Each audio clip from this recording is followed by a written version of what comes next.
for me. Okay. We're gonna need a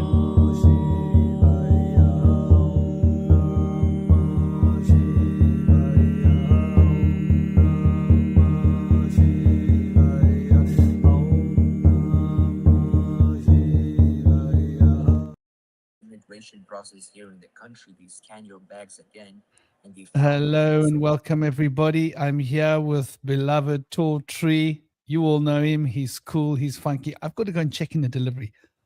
They're at my gate. Everything that can happen is happening this morning. I shall be 1 minute. Welcome, dear brother, and say hello to the world. I'll be literally 30 seconds. Hey guys. Hey, I don't know if anybody's here. I was asking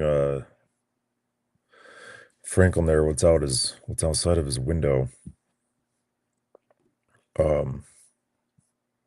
Appears to be some sort of bush or tree or vines.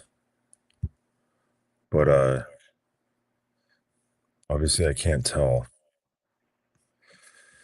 unless he turns his camera.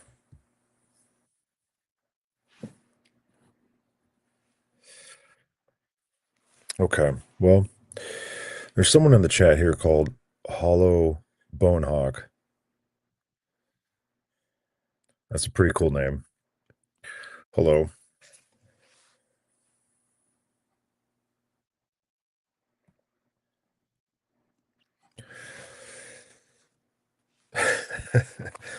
I was looking at my phone before we started recording here. And I was looking at this guy's page. What's he called? The Matt, it's on Instagram here. It's called the Matt Shoe, MATTSHOE. And it looks like he's a guy who spent some time in Afghanistan, probably maybe recently, maybe like right now. But it's pretty fascinating. He's just walking around with a camera recording himself in Afghanistan, just talking to guys and eating food and whatnot. I was in the Marines. I didn't get to go to Afghanistan. I was probably for the best. I was in Iraq. But I've always been fascinated with Afghanistan, and the people there. Definitely a lot different than they're definitely a lot different than the people in Iraq. It's a much different country, much higher elevation. All right, looks like Bushwhister's back. So I'm a little out of breath. I had to run down my steps. It's a little bit of a... And then I had 2 massive deliveries all at once. So 20 kilos each, which is like 40 kilos, which is, I don't know, like... What is that? 90 pounds? 100 pounds on each hand. No, 45 pounds, 50 pounds on each hand. Coming up the thing and climbing up and running up, trying to get in the door with my wallet in my mouth. And is that your frankincense supply? How you guys all doing? I wish. I wouldn't mind having 20 kilogram supply of frankincense. Yeah. No, it's a 20 kilo. It's a big bag of... What is 20 kilos? It's in pounds. 40. I don't know. It's 48 pounds. 48 pounds, yeah. 48 pounds of rabbit food, 48 pounds of dog food. Nice. Two big ones, and the rabbit food was in a box, so it was awkward. You carry that up the mountain, you'll be strong. Dude, I wish I could. Up the mountain. I could probably carry it on my back. I know I could carry it on my back. Yeah. But in each hand, like, especially a box is an awkward thing to carry. Yeah. Because like you got to sort of balance it. Yeah. And the bag of dog food, like you can't really get a good grab on it because it's just a bag. Yeah. Right. Hey, I'm curious. Yeah. I don't know, talking about frankincense for a second there. I was thinking about uh what is it called? Like fumigation. Like so all right, I was here I was I heard a little bit about the ancient Scythians, and they would love to sit in these big tents, and they would pile on uh cannabis onto the central fire, and they would just you know, hotbox these tents, Yeah. and they'd have a great time. And I was curious, what if you hotboxed frankincense and cannabis? Would that be like a really good combination? Would you get It sent to it it, space? it is a good combination. Hmm. I used to hotbox frankincense. I mean, I at the moment I hotbox frankincense and myrrh. Yeah. But you I had I cannabis in there. And does that bring it to a different level? it does, Yeah. because it's. I mean, I used to have a really good one, and because I was growing it. Yeah. So when you're growing it, you've got so much of it. You're like, yeah, Right, put right. some on the coals. Stuff's like water, man. Yeah. I got another pound in the room coming out next week. Yeah. Like you think of it by the pound. Right. You don't think by an ounce. You think by the pound. Like, oh, it's gonna be Yeah. another, like, you've just harvested a pound, and you're thinking, oh, it's probably gonna be a good like 6 weeks till my next pound is ready. You Right, know, right. and I don't sell the stuff, so you Yeah. know. Um, yeah, it definitely amps everything up, I would Hmm. say. I mean, it does what cannabis does. If you're on cannabis, you should be on frankincense and myrrh. Hmm. It's just a no-brainer, because the way it aligns your breath and your lungs, the Yeah. frankincense is potent. I think Speaking of this conversation, yeah, I think that talking about potency, so there's there's a you know, the modern um cannabis uh is that you can find now. You can find extremely, you can find like 100% THC, almost 100% THC, like wax and sugar and that kind of, you know, that kind of stuff.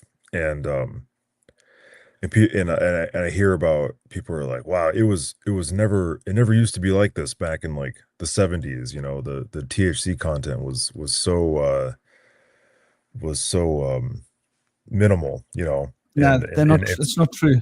yeah, well, that's what I get. That's the point I'm getting to. I'm like, and I'm like, listen, I'm like, well, I mean, maybe the shit you had, but like, I was just watching these videos from Afghanistan, and what is Afghanistan known for Exactly. except for its fucking, you know, its hash. You look at Yeah. these, I find these videos of these Afghanis like unwrapping this plastic, you know, absolute cinder block of hash, you know, that's like this by this.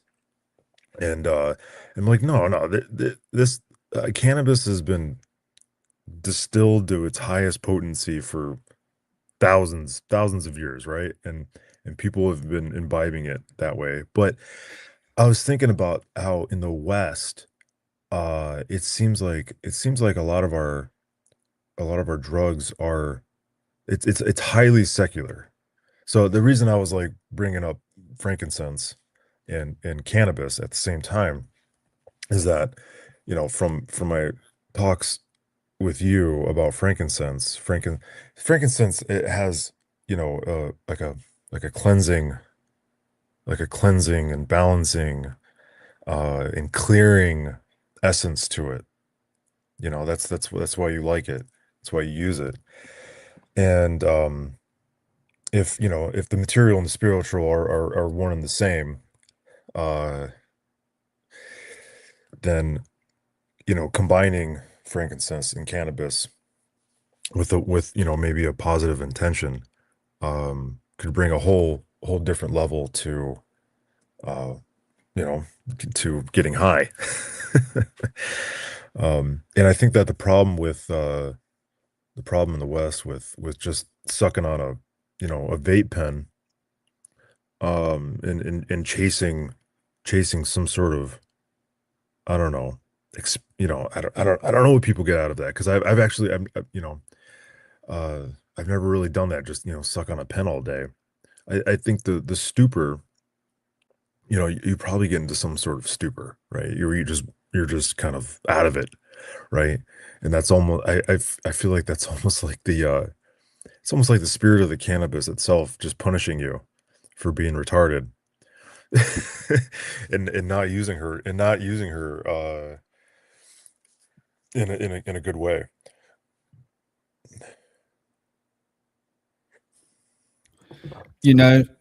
And first, before we go any further, Hollowburn Hawk, you said on there we go. Okay, live now. Very weird. There was some kind of a delay on YouTube. But welcome, dear Hollowburn Hawk. Welcome, Darlene. Welcome to Manny, Manuel, Peter, Dizoni, Bay, Jalendo. Hey, Gaz, how you doing, man? Sending you all big love, big blessings. How is the week treating you? We're going to be looking into the esoteric occult physics behind the breath alignment and how that affects meditation and elemental magic. And we are right on topic already with frankincense, the breath, aligning the breath and the heart. That's what frankincense does. And just to respond to the cannabis story, like Hollowbone Hawk will tell you about the cannabis we had as kids back in the early 80s, right? No, sorry, early 90s. Let's get this right. 1990. I think I hit my first pipe in 1989, 1990. But through that time, we had good cannabis, which is easily equal to the cannabis you get these days. It's just a fallacy and a lie. I think it depends on where you were location-wise. We being in the southern tip of Africa, Cape Town, a catchment space for all the esoteric, we got the best cannabis from Africa right in our little hotspot here. I think it was much more difficult to get the good stuff to move around, right? And so what happened was, because of the legality behind it, most people were paying high amounts for really bad quality. But if you were in the right location, you had access to the high quality. And here in Cape Town, we had access to the high quality, and we used to get Durban poison was common. Now, Durban poison today, if you go into let's say you go to California and you go to the best dispensary in California, and you walk in there and you say, what's your top shelf strain? They're going to say one of them's Durban poison. Well, hello. I had Durban poison as a kid, mate. That stuff was potent then, and it's potent now, right? We called it Durban poison because it was almost like taking psychedelics, right? But we didn't just have Durban poison. We had some really high quality strains of Robart. We had some really good Swazi as well. There were different grades of Swazi. We used to have some of the Swazi that was put into brick and buried, and with a slow cure under the ground, where sometimes they would cure it for a year in the cool deep underground, and it would mellow the flavor, but it was such a beautiful high. I'm sorry to say, all the kids these days are just jumping on the hype because there's so much money behind it. Yeah, there's so much money in the cannabis industry, and so now what they do is they test the THC, and they go, well, that's the highest level of THC. Well, I'm sorry, the highest level of THC is not what the buzz is about.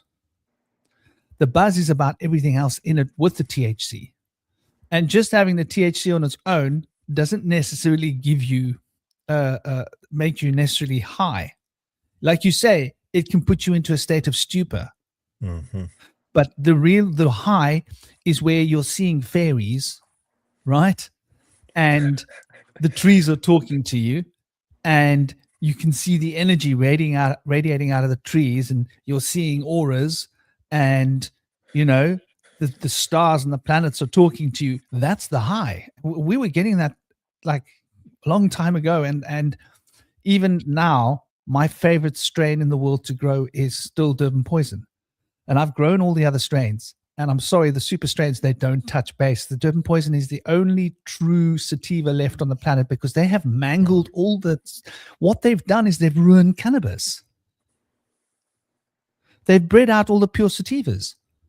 They've bred them out of existence. Now, the difference between a sativa and a indica, the indica is going to make you like relaxed and get like lock you to the couch, and the sativa is like you want to get out, you want to dance, you want to go and meet people, you want to mow the lawn, you want to do things. You're in such a good euphoric mood that, like, you know, your phone could ring and you could be told like it's nuclear war, there's like 10 minutes to live, and you'd be like, oh well, 10 minutes to live, wow, what should I do, you know? I think I'm going to really I'm going to make those 10 minutes count, you know? That's sativa. That's what you're looking for, right? Like you want to be uplifted. You want to be happy. You want to have a joyful experience as well as all the positive energy. And so, yeah, they've actually just ruined cannabis. That's all they managed to do. Sorry to say it, but somebody with like more than 3.5 decades of experience with cannabis, cooking with it, making all sorts of stuff with it, and living in the Himalayas. You know, we were getting charas that was 45% THC anyway. Right? The highest strain of cannabis that you can get is supposedly 30%.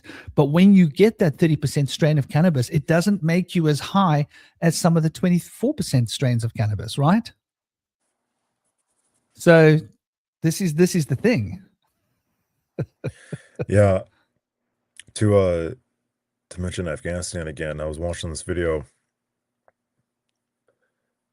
Well, there's actually like a hemp farm close to me, and if you drive by it when the plants are, or you know, the plants are big, it always strikes me how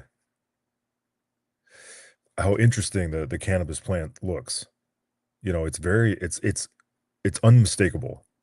It looks like a creature. Like I was watching these videos from Afghanistan, and they were they were showing these cannabis plants that were black. They were like purple black. Never seen it before. But they were looking at the leaves, and the leaves were like black, but then the sun would shine off of them and they would be purple. You'd see these like purple sparks almost. But it's very it's a fascinating plant just to look at. But anyways, well, Bush Whisperer disappeared. Oh no, there he is. He came back. He popped back into existence. I came back with my pot of copper water, a copper jug of water, which I had misplaced. Okay. Yeah. I was just gonna say I had no idea what we were gonna talk about, and I'm reading the video here. It says, "Why your meditations fail: esoteric occult physics of breath alignment." So, yeah. What do you mean? So, okay, what do you mean by your meditations fail?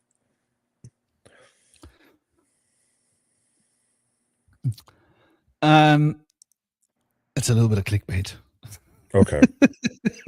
To be honest, it's to get people to click on it.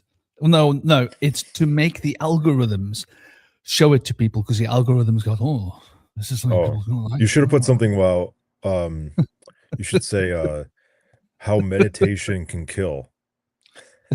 They were like, oh wow, what? No. Yeah, actually, but that's true.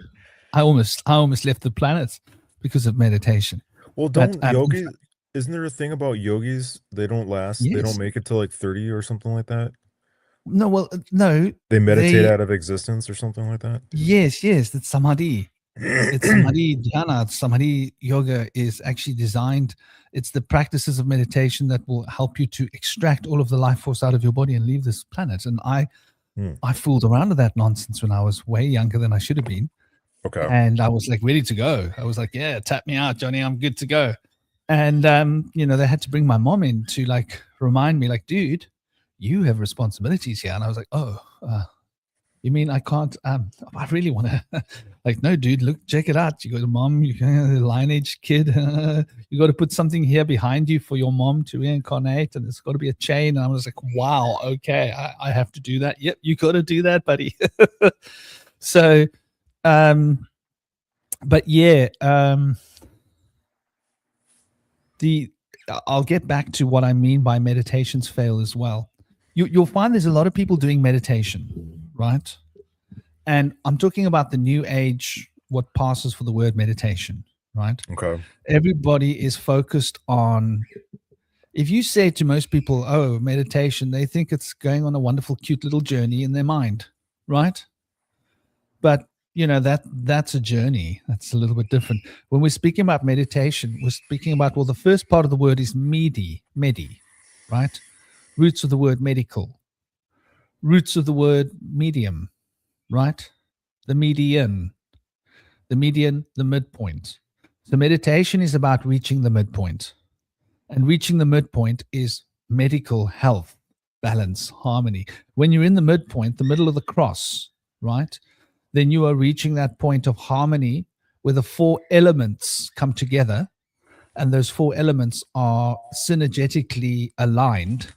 And the synergetic alignment of those four elements in a state of harmony produces good health, positive state of mind, and an expansion of the consciousness towards understanding the mysteries, and a contraction towards the potential of the siddhi and the superpowers, right? The ability to concentrate one's mental force to the point that one can affect manifestation and affect matter, and the expansion of the consciousness towards achieving an understanding of the cosmic principles that are governing matter and life. So these two elements, the expansion and the contraction, are fundamental to be in a state of harmony in order for that medical potential to be embraced and released simultaneously. So the breath is really the key to true meditation, right? And so everybody's like, yeah, like anapanasana, that's a Buddhist term, which means like in breath, out breath. That's wonderful, right? It's good. This is what people should be doing. But if you really want to supercharge that, in other words, is your meditation actually taking you to the point where you are having spiritual experience? Are you coming out of meditation in a greater, deeper state of harmony? Is your consciousness expanded to the point where you can see through the veil? This is what it's supposed to be doing. That is when your meditation is successful. If the meditation is not producing that level of success, technically speaking, it failed, right? Sort of like if you pack wood together in a fireplace and you light the fire and the fire collapses after 5 minutes, was that a successful fire? No, right? You got the fire started, but is it successful? For that fire to be successful, it needs to have an element of sustainability. Yo, Systematic, how you doing, brother? Are you at work? Are you busy? Much love and welcome. I know you normally work on a Friday, don't you? Let me know when you're going to be free. So when it comes to this meditation realization, right? To recognize exactly what it is that we're talking about. And big love. Namaste, everybody that's coming in. I'm sending you all big love. We got Audiloon, that's a cool name. And Mark Vincent's. Yo, man, yeah, the good stuff in the 60s. Hey, this is what I'm saying, man. Cheech and Chong, man. Those guys were not writing 10%, 12% THC. I'm sorry. That's just not how this works. So yeah, when it comes to meditation, appreciating the process of what the breath is and how the breath works, and gaining an insight to the mechanics of breathing will give you an insight to the different aspects of consciousness and the different tools within the field or sphere of consciousness. And one then has access to being able to manipulate the mechanics and to being able to drive the process. So, for example, anapanasana means in breath, out breath, right? So what are we talking about here when we talk about in breath and out breath? What is the fundamental process? Sorry, I've got to drink this cocoa while it's warm. Oh, gosh. Mm-hmm. Now, this cocoa is the field of sensation, right? Oh, It's bitter. There's no sugar. A little bit of cashew nuts. I just take raw cashew nuts, blend them up, and make with filtered water, make a raw cashew nut milk.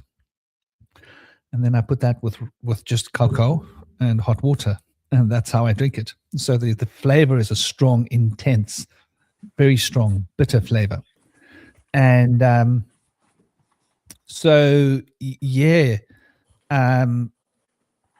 the sphere of sensation, you could say, relates to the earth element, right? And the earth element has got a purpose for grounding us and keeping us rooted to the earth. And then you need the fire element, because that will inspire you, right? So inspiration comes through fire. Fire is constantly breathing in, right? Because fire is constantly breathing in, right? I want you to ride with me on this. Because fire is constantly breathing in, when we breathe out, we are in tune with the fire element. Water is constantly breathing out, because the water is rising out, evaporating out of the water, right? Because water is constantly breathing out. Water we connect with when we're breathing in, right? Because when we're breathing in, we're taking in the necessary goods for the sustaining of life. And when we're breathing out, we're releasing all the CO2, right? The carbon and the oxygen that our bodies have done with. So to understand this polarity of, and water, you could say, relates to reflection upon things, because water reflects. Reflection is akin to contemplation, right? And so we're dealing with the mental sphere when we're dealing with the water element. So we're breathing in the mental potential, right? And we're breathing out the inspiration, right? And that's why you will find that, for example, if you want to release that inspiration energy of fire, right? Martial arts, you've got to breathe out when you strike, because you're able to release. You get inspired emotionally, and now you breathe out, and you're channeling that inspired energy, right? That's how you release your ki. Where if you want to calm your mind and you want to clear your mind, right? Take a long, slow, deep in-breath. That'll get your mind clear so that you can think deeply, right? So the water is the inner mental sphere, relates to our emotions and our the holding of the breath. That's also important. The emptiness, the holding of the breath between the in-breath and between the out-breath, on both sides of the in-breath and the out-breath, are both relevant and important. So we've got four elements happening here. And the element of earth, you could say, is sensation, the senses of experiencing. Whoops, he flew off my knee because I dropped something on the floor. So the element of earth is like holding the sensation. And the element of air, that is imagination, right? So holding the breath in, penting up your breath. That's like starting to charge. So you pull in the air. When you hold in the breath, you charge the breath. When you release the breath, you release the inspiration that flows with the breath. That's for direction of passion, right? Releasing the breath will direct passion, fire element. Pulling in the breath will concentrate the currents of thoughts and mental currents. Holding the breath out will make you aware of. Try this, everybody. Keep your breath empty after taking a full breath. You'll suddenly become very aware of your skin, very aware of sound. Your senses start becoming sharp. You want to sharpen your senses, keep your lungs empty, right? You want to get your imagination flowing, keep your lungs full. You're likely going to start seeing things in your mind. So Yeah, these four aspects of consciousness are connected to the breath. And these are the elemental energies in our body that we can use to tune with the breath. This is one of the profound secrets of meditation.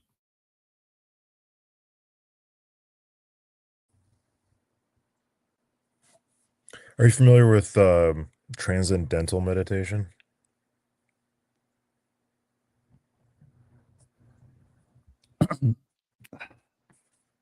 I think you're talking about some of the Krishna Bhakti. This is how I know transcendental, what they call transcendental meditation. Hmm. And when I was brushing up against it in the early 90s, naturally, I just couldn't handle Frog Face. I was like, I tried reading Frog Face's books loads of times. You know who Frog Face is, yeah? No. Okay. Let me show you a picture of Frog Face. E.C. Ek Davedante Bharepuda Bapuda E.C. Ek Davedante. No, man. Bra Pudhe. I forget his name. Ek Davedante Krishna. What's his name? Swami. Hold on. Founder of ISKCON. That's where we're going to find him. There we go. A.C. Bhakti Vedante Swami Prabhupada. That's his name. And let me show you. Sorry? Oh, I said bless you. It sounded like you sneezed. Exactly. That's pretty much what we're talking about. I always found that a bit funny when I was like, that dude's name. I was like, seriously, dude, why do you need so many names? There's something wrong about that in my mind. Like nobody needs that many names. Now, as to why I call him Frog Face, is it just me, or does this dude look frog-like? Yeah. I always thought like that dude's frog-like, dude. I called him Frog Face. It was easier than saying his name, like Frog Face, dude. You know, and of course his followers don't like hearing you talking about Frog Face, dude. So the transcendental meditation techniques that were made popular in the 60s came from this guy. Okay. But I don't know where that has gone in modern times because I haven't followed it since back. And his school was the science of self-realization, ISKCON. I spent time in Vrindavan in India, which is the root of Krishna Bhakti. And I went to his ISKCON center and I was just shocked. I was like, my gosh, this is a whole new version of Catholicism. Cool. But it's still a whole new version of Catholicism in terms of how it's actualized. Does that make sense when I say that?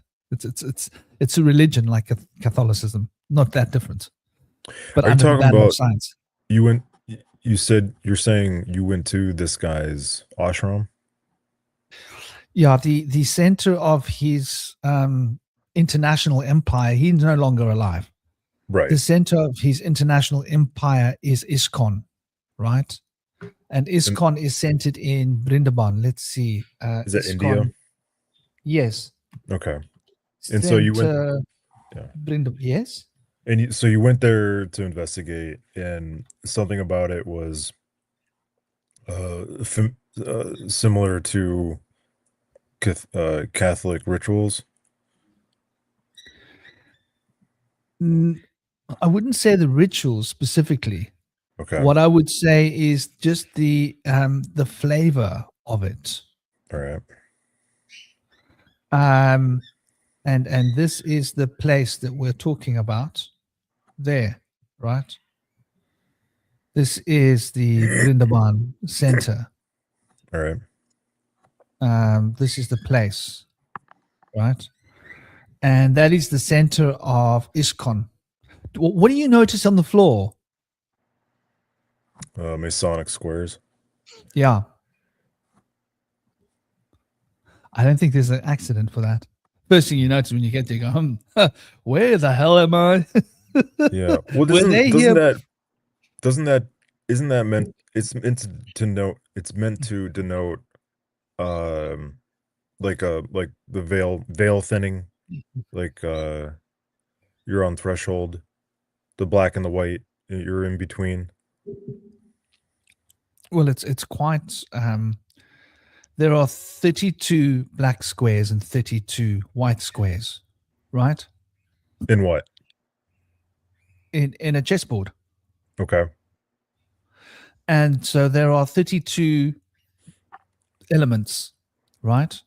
And in the Taoism, there are 64 hexagrams in Taoism from the I Ching, of which there are 32 positive and 32 negative, making up 64, the 64 hexagrams of I Ching.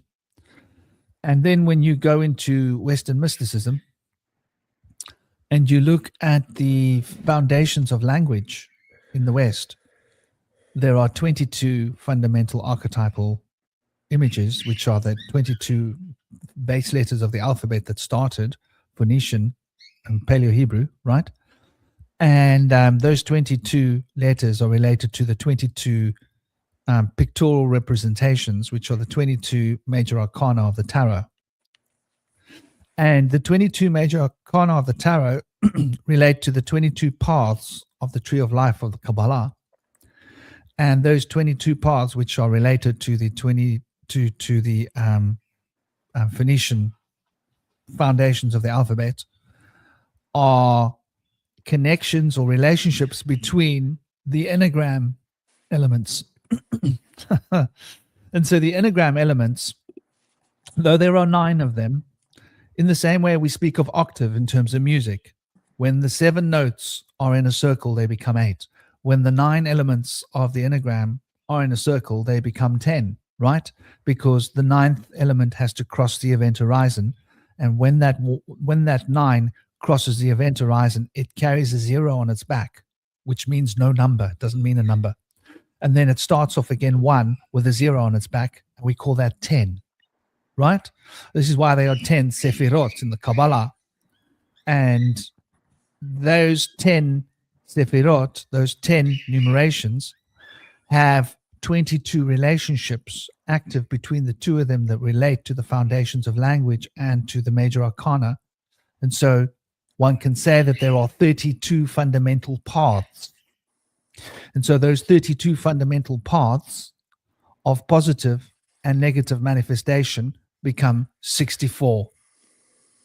And so the 64 elements of the 64 angels in the astrological wheel are related to the 64 trigrams of Taoism, right?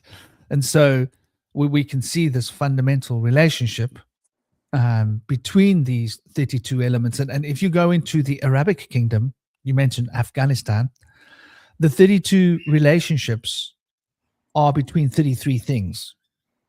If you have 32 relationships, they have to exist between 33 points, right? Math. And so they consider the 33 points to be part of the Trinity.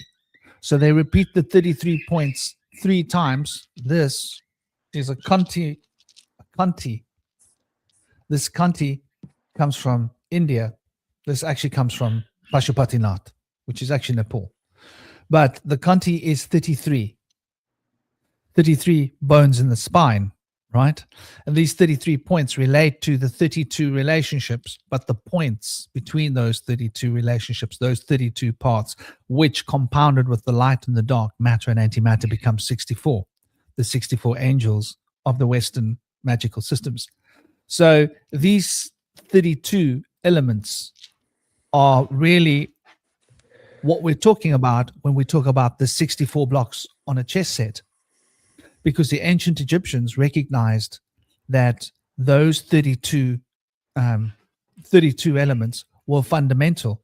And so chess originally, just to back this up, we got to go to the lands of the Kemetic mysteries to understand the roots of chess. And obviously the chess mysteries, right, relate to 4 different elements, which is what we're going to get to now with the breath. Find the knowledge of this in ancient Egypt. And the ancient form of chess played by the ancient Egyptians was a strategic exercise where there were 4 elements on the board, right? And the 4 elements were moving in 4 different directions. Now we're going to think about the swastika. It's going to make a lot of sense, right? The reason you have a king, right, and a bishop and a knight and a castle, those 4 elements would be moving in one direction with 4 pawns.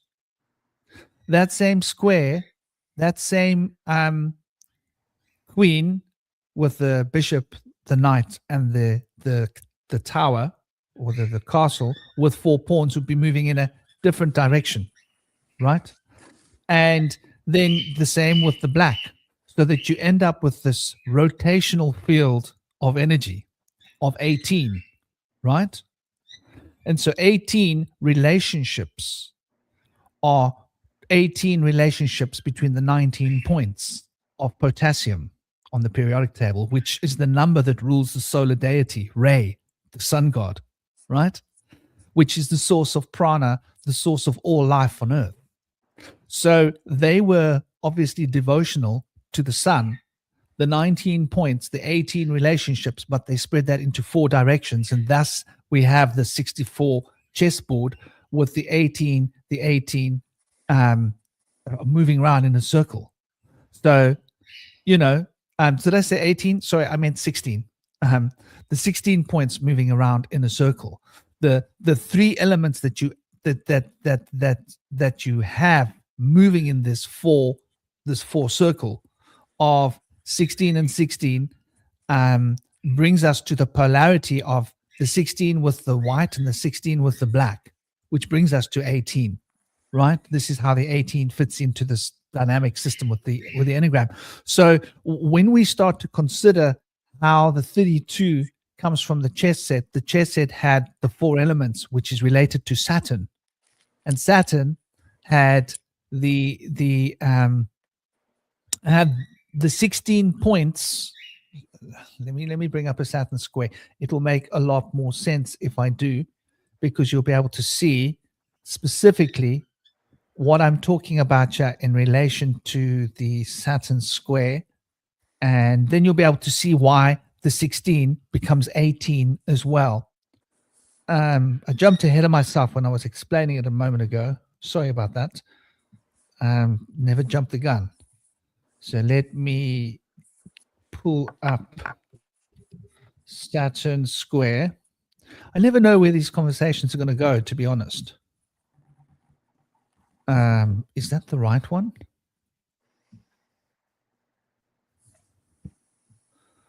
Okay, so there's the Saturn sigil. That wasn't the real picture that I was looking for, though. I was looking for the Saturn. That's the one I was looking for. You can see it better. So here's the Saturn sigil. And here is the Saturn sigil with the square around it. And that might be able to help people to make more sense out of what I'm saying here. So notice here, whichever way you go, you've got 15, right? 3 plus 7 is 10, 15. 8 plus 2 plus 5 is 15. 6 plus 4 is 10 plus 15. 1 plus 9 is 10 plus 5 is 15. Whichever way you go, diagonally left or right, you end up with 15. 15 relationships of numbers.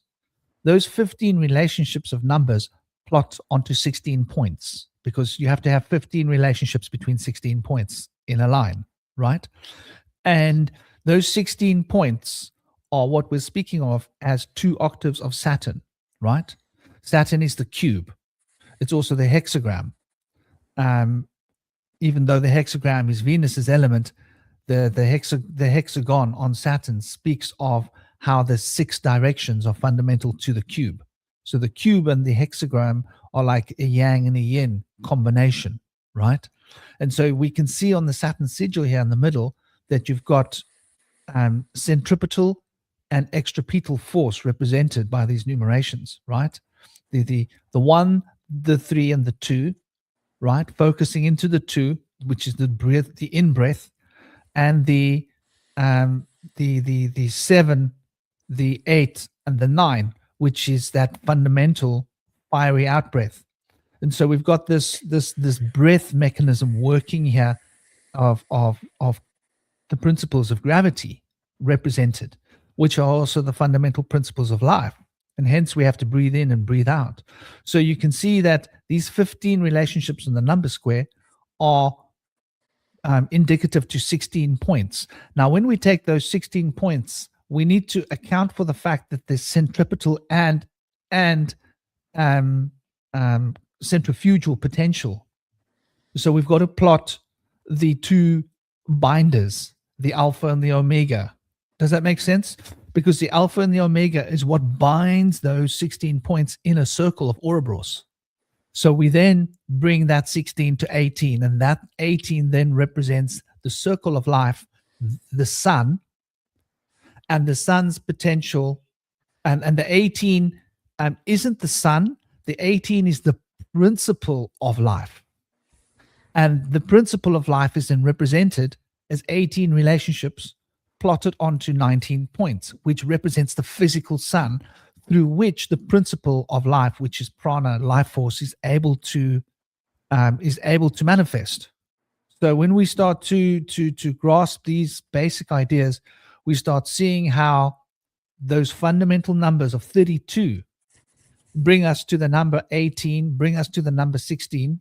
Why is 16 important? Why? Let's go to computer code, right? 16, 32, 64, 128, 256, 512, 1024. These are the binary code systems that we are using for our hardware, for our computers, and for coding information. This is where we get bytes from, right? So this is Saturn's language of sacred geometry being expressed. And that sacred geometry language of Saturn is developing into these other octaves so that we can actually represent the sun as an expression. So when we're speaking of the number 16, right, we are really speaking of the mystic 15 that is expressing the 16, but that is the black sun.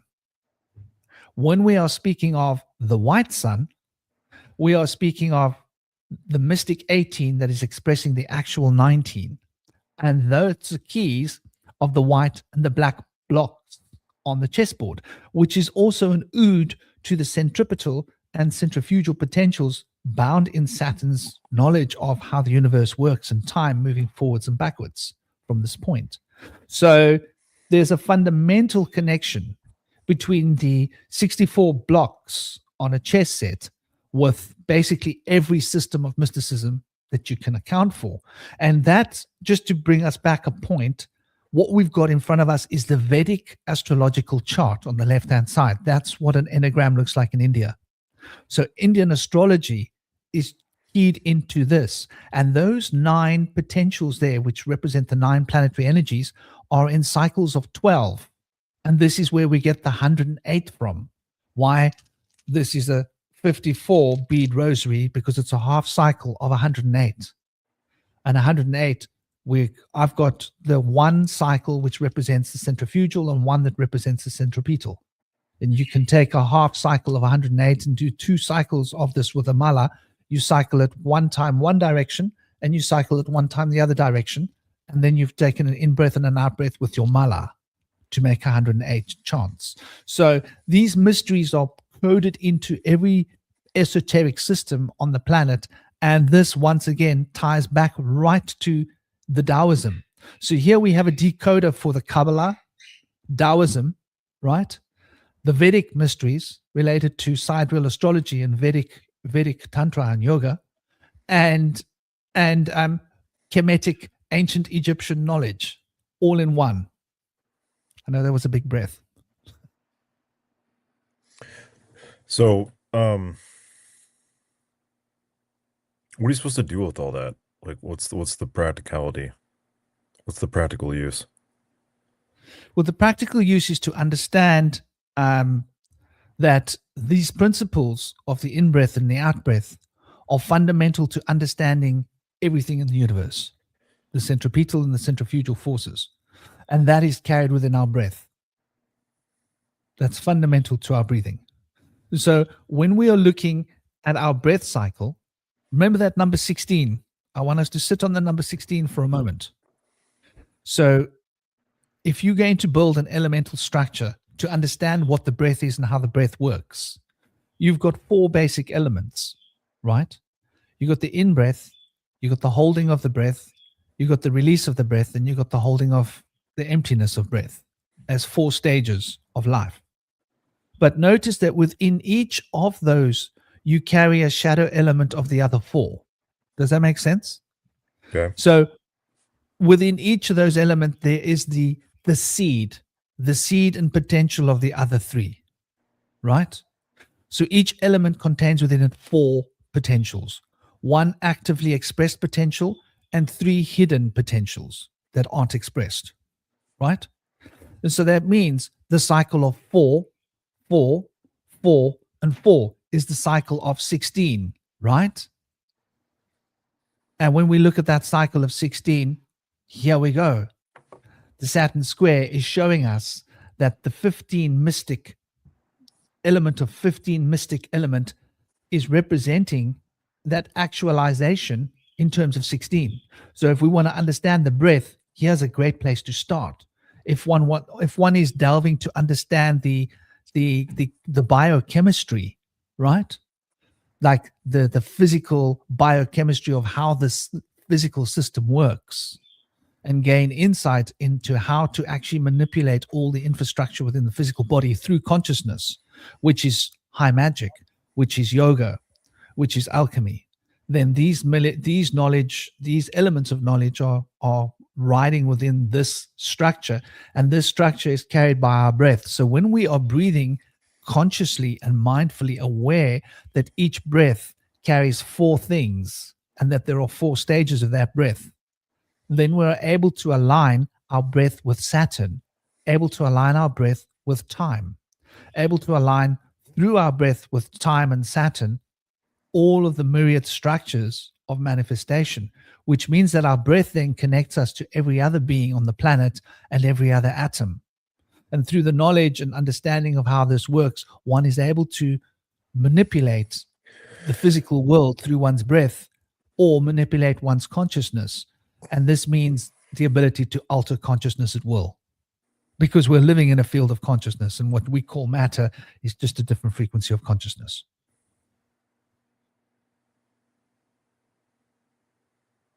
Cool.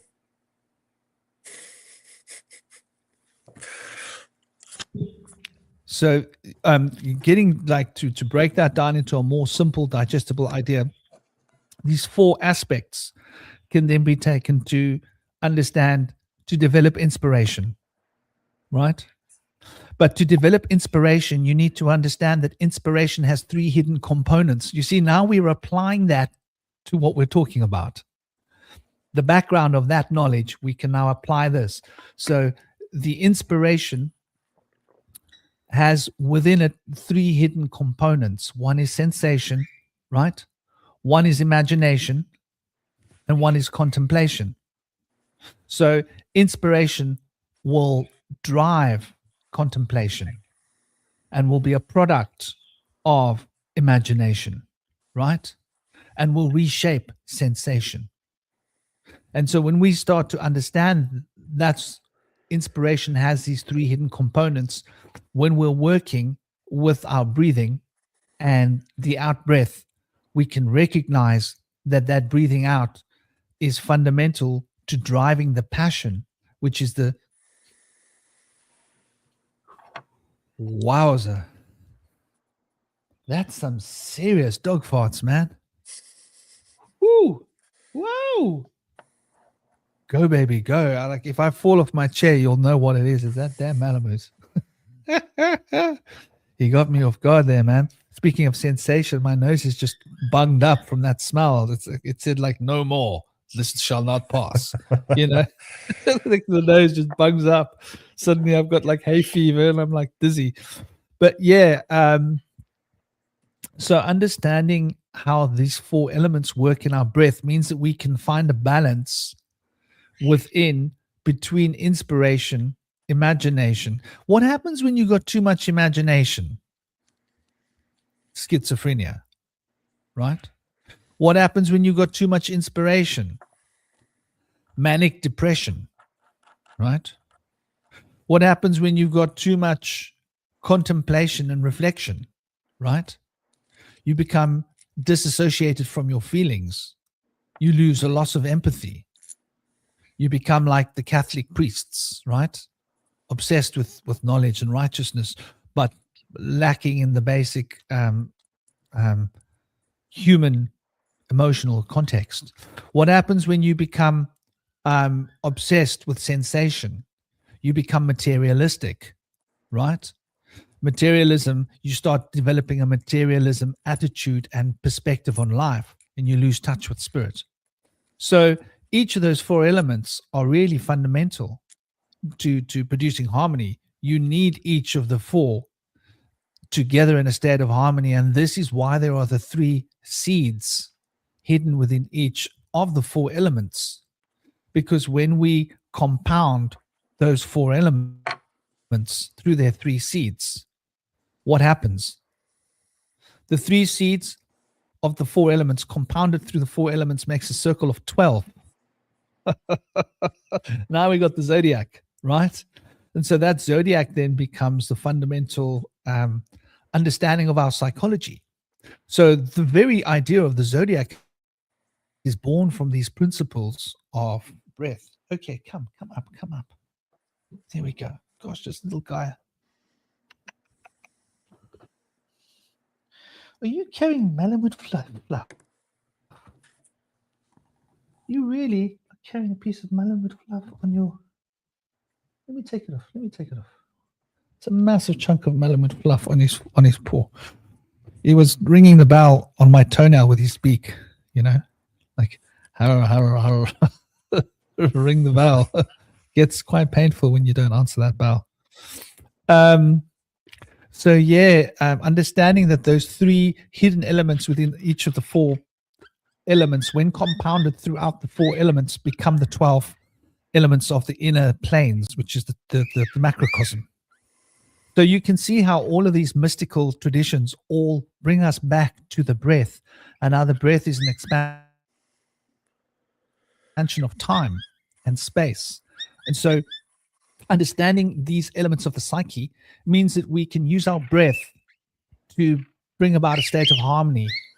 Remember, like I said, if someone is manic depressive, they will probably be too much focused on the out breath,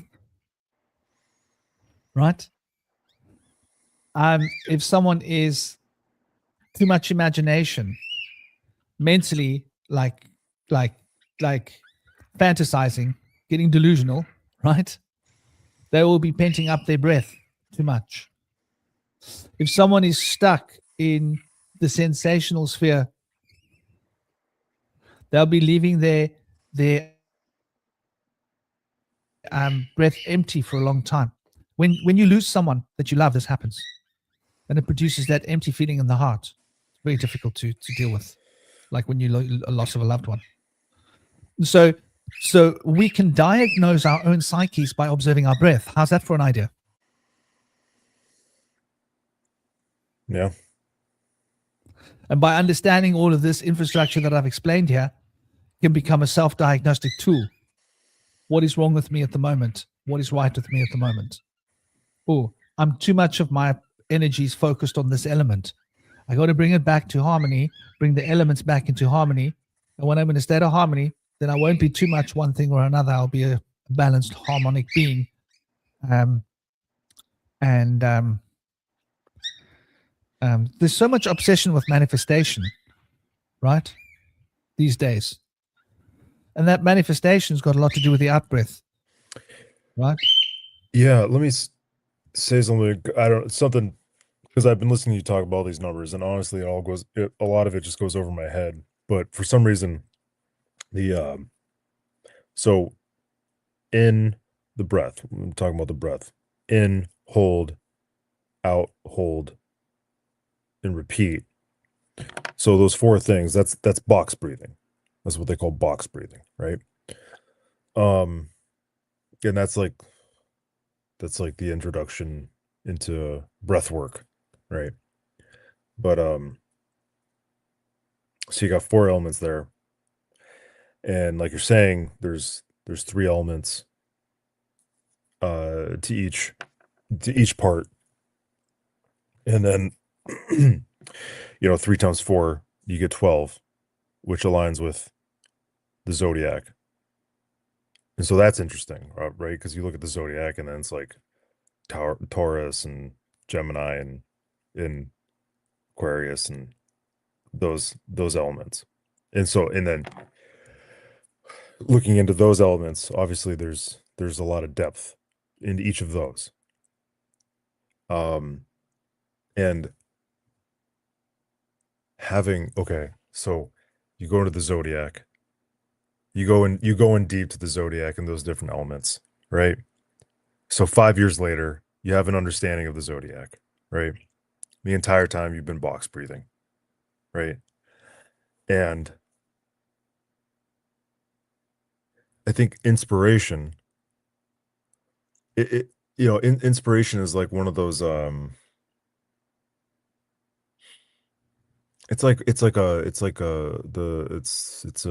it's a whispering of the muse, right? You can court the muse with your investigation of the zodiac, right? Ooh, the muse is like, oh, okay, all right, this is interesting. What are you doing, right? 5 years later, you're box breathing, you're thinking about the zodiac and all of you learned, and then the muse goes zap. You get a bit of inspiration, something pops up, right? And you run with that for another 5 years. And then maybe the Saturn square starts to make sense. But basically what I'm saying here is that because it's a bit overwhelming what you're saying, to me at least, about all these numbers and in their relations. But I think that just as I have had this bit of inspiration with the 12, that's how it works. If we can go back though to so breathe in, you hold, you breathe out, and then you hold, and that's a count of 4, but in each of those is 3. Go back and tell me again what were the 3 elements in each part. Okay. So the element of air is made out of the hidden elements of fire, water, and earth. Okay. The element of fire is made out of the hidden elements of water, earth, and air. The element of water is made out of the hidden elements of air, fire, and earth. The element of earth is made out of the hidden elements of air, water, and fire. Gotcha. So it's got to do with positive and negative. So the negative elements of air, water, and fire are complementary and equal but opposite to the actualizing element of earth. It's like a map, if you will, like a systemic reflection. So we like to think of the elements as all being separate and different, but they aren't. They are the same substance, just different degrees of that substance. And so we think that fire and water are like A and B, when actually fire is just a particular frequency and water is a particular frequency. And it's all just different frequencies of ether. And those frequencies are governed by those other 3 principles, essentially. And the 3 principles that would cover frequency would be, polarity is where it stems from, vibration is what it is, and rhythm is what codes it. Those And three hermetic principles. and we, the human being, is the frequency modulator. Is that what We have we're that to understand? potential. We have the Yeah, potential, we have that right? The potential. potential, right? And that's that latent potential, that is trying that the adversary is trying to convince us is not there.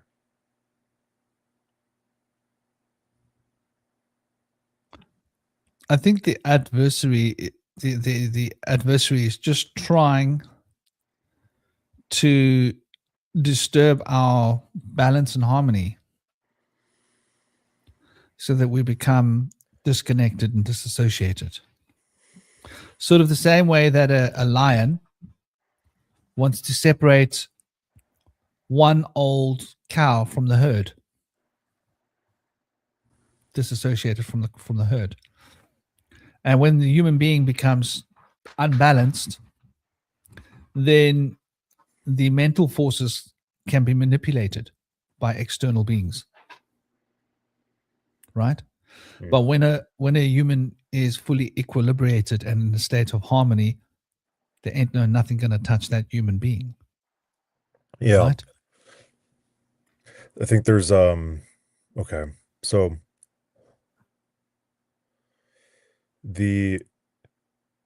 you got your Saturn square, you got all these numbers, and then you listen to Bush Whisperer, and he talks about how they're all related, and you chipping away at this knowledge chips away at the uncertainty of life, and machinations of life begin to reveal themselves to you through inspiration. And that's an expansion of yourself. It's knowledge, but it's more than that. And these things, they're a part of you, but they become more so a part of you because now you're aware of them. And you meditate and you breathe, and your meditation becomes more enriched because you can go deeper now. And you're not failing. You're failing forward.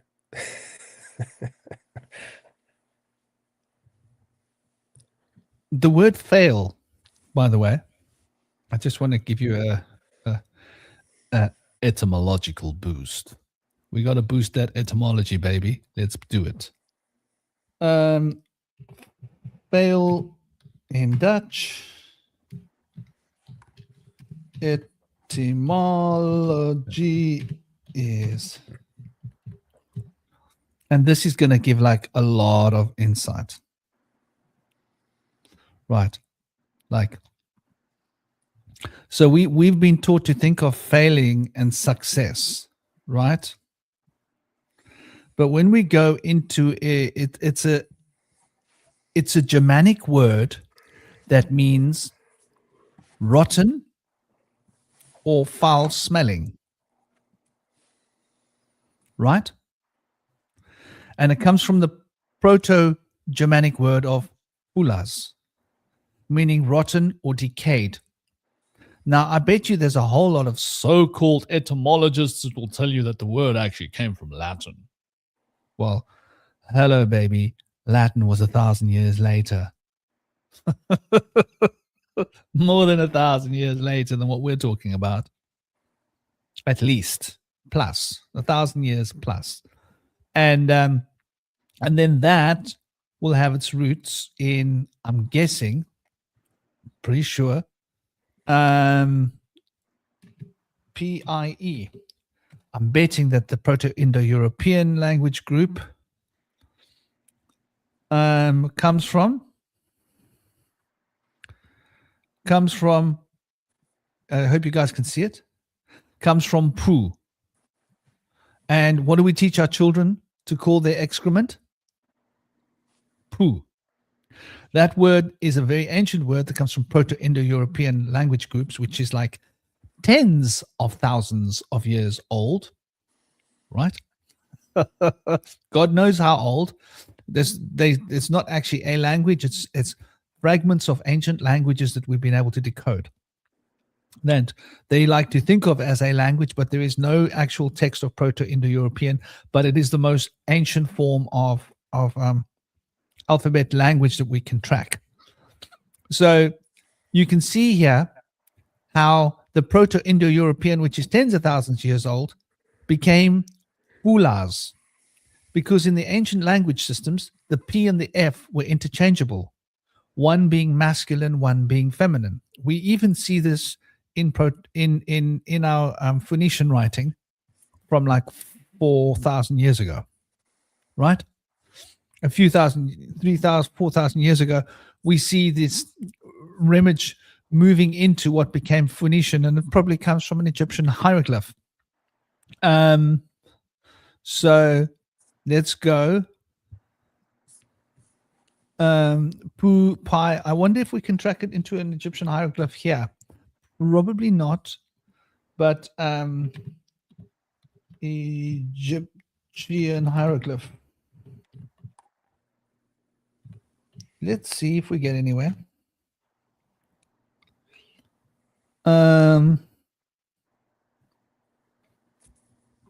Okay, so what do we got here? Egyptian hieroglyph represents a concept. However, the query might be exploring the alphabet of the dead. The Pi root. Linguistics reconstructed the root pu or pu, stinkrot, as original words dealing with the Latin, Greek, English, Egyptian P hieroglyph, right?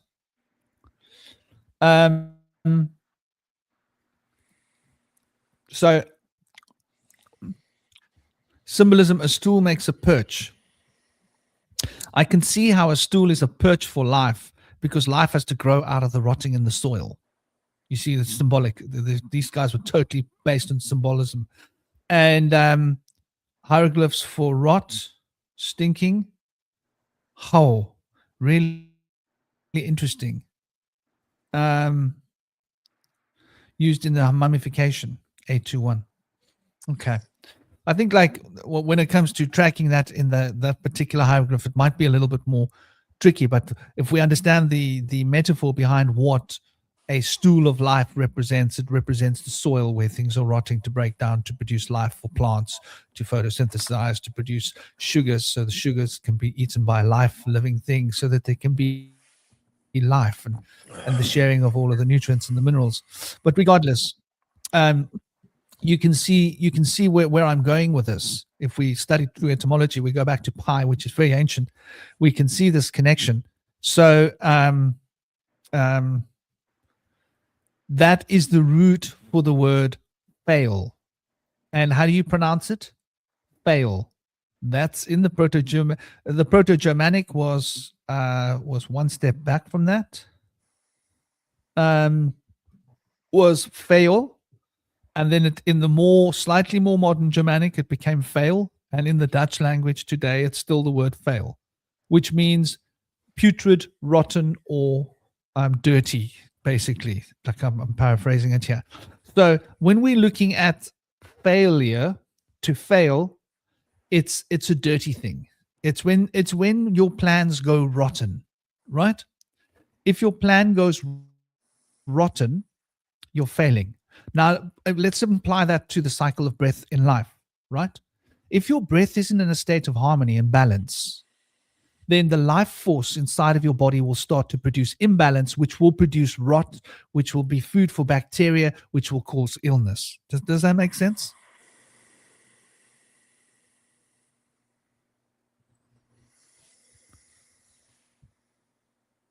So we can see the word fail related to cleanliness and dirtiness, which is a very interesting concept, and it will change the way we understand what failure represents.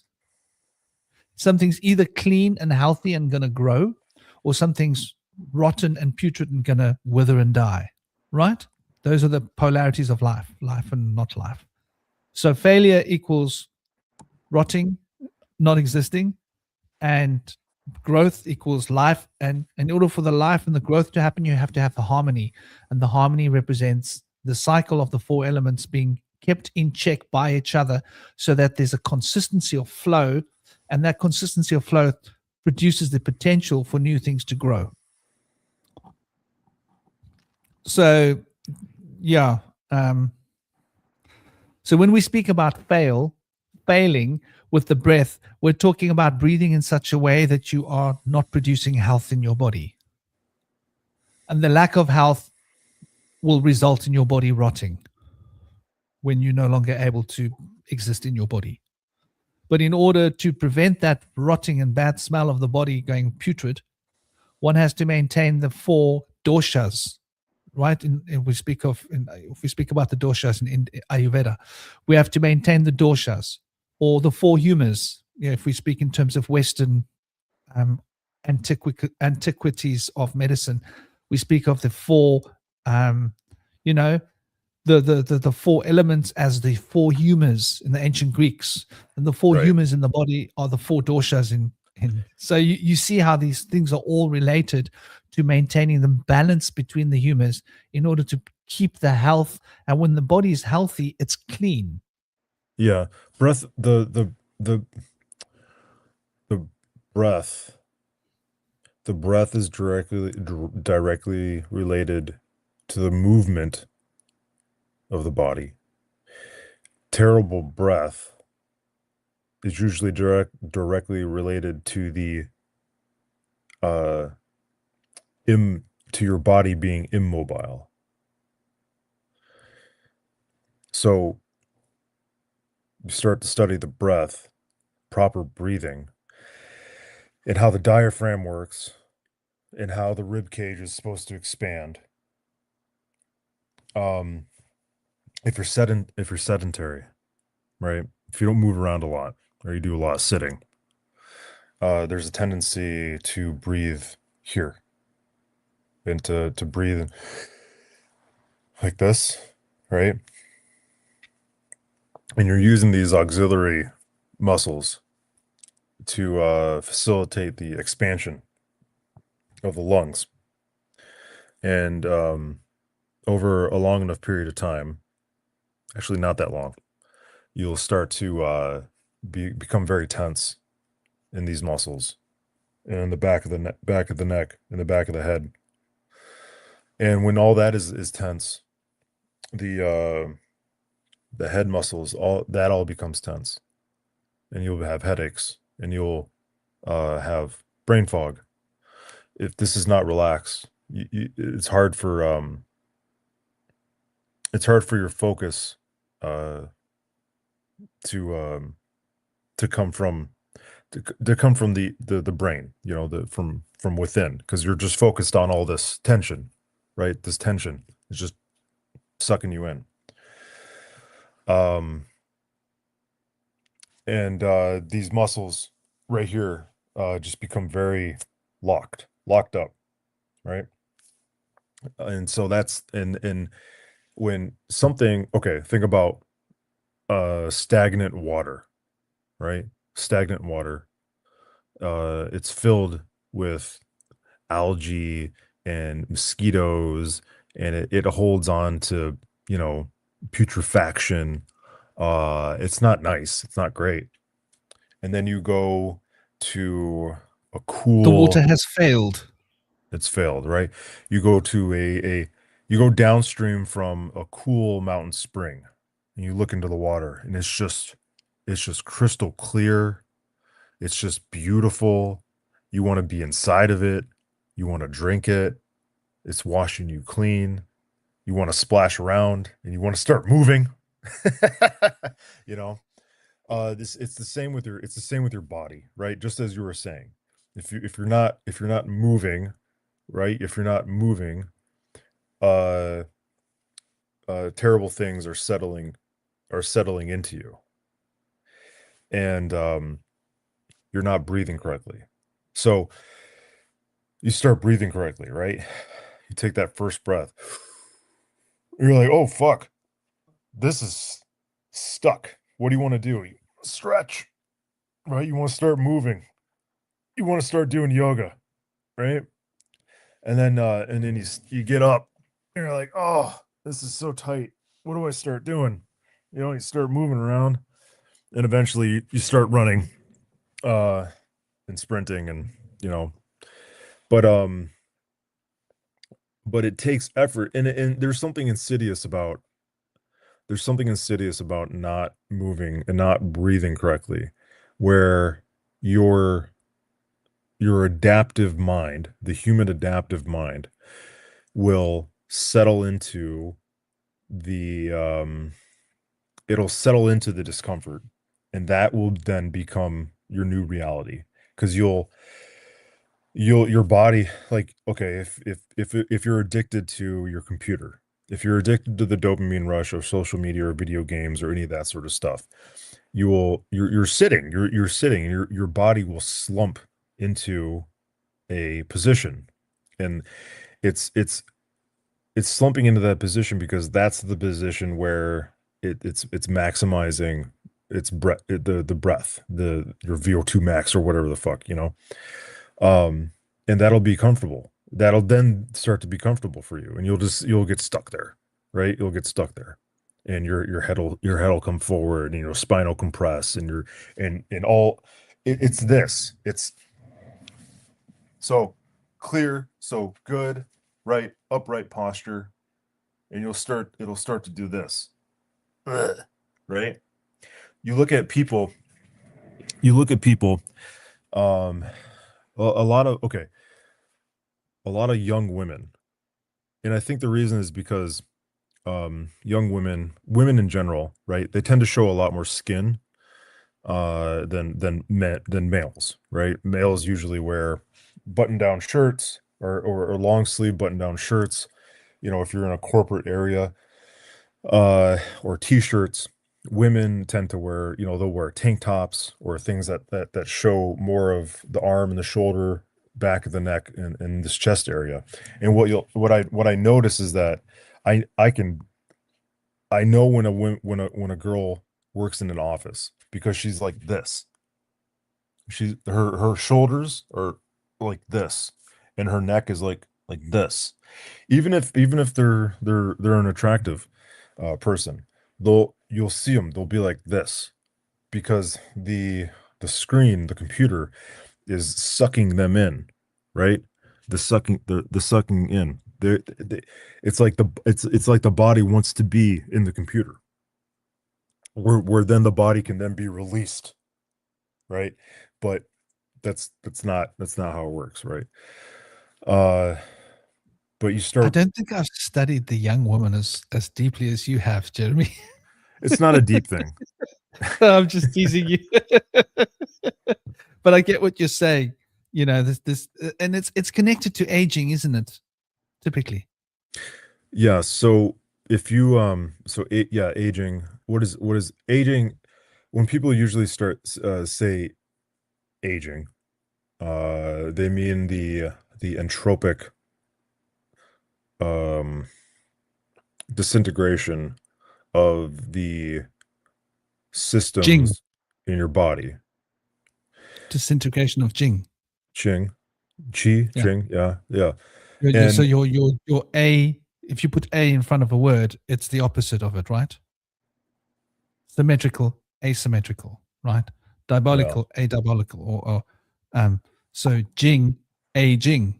yeah, yeah, yeah. There you go. Um, that's what so you see you'll see the Chinese, movers of chi.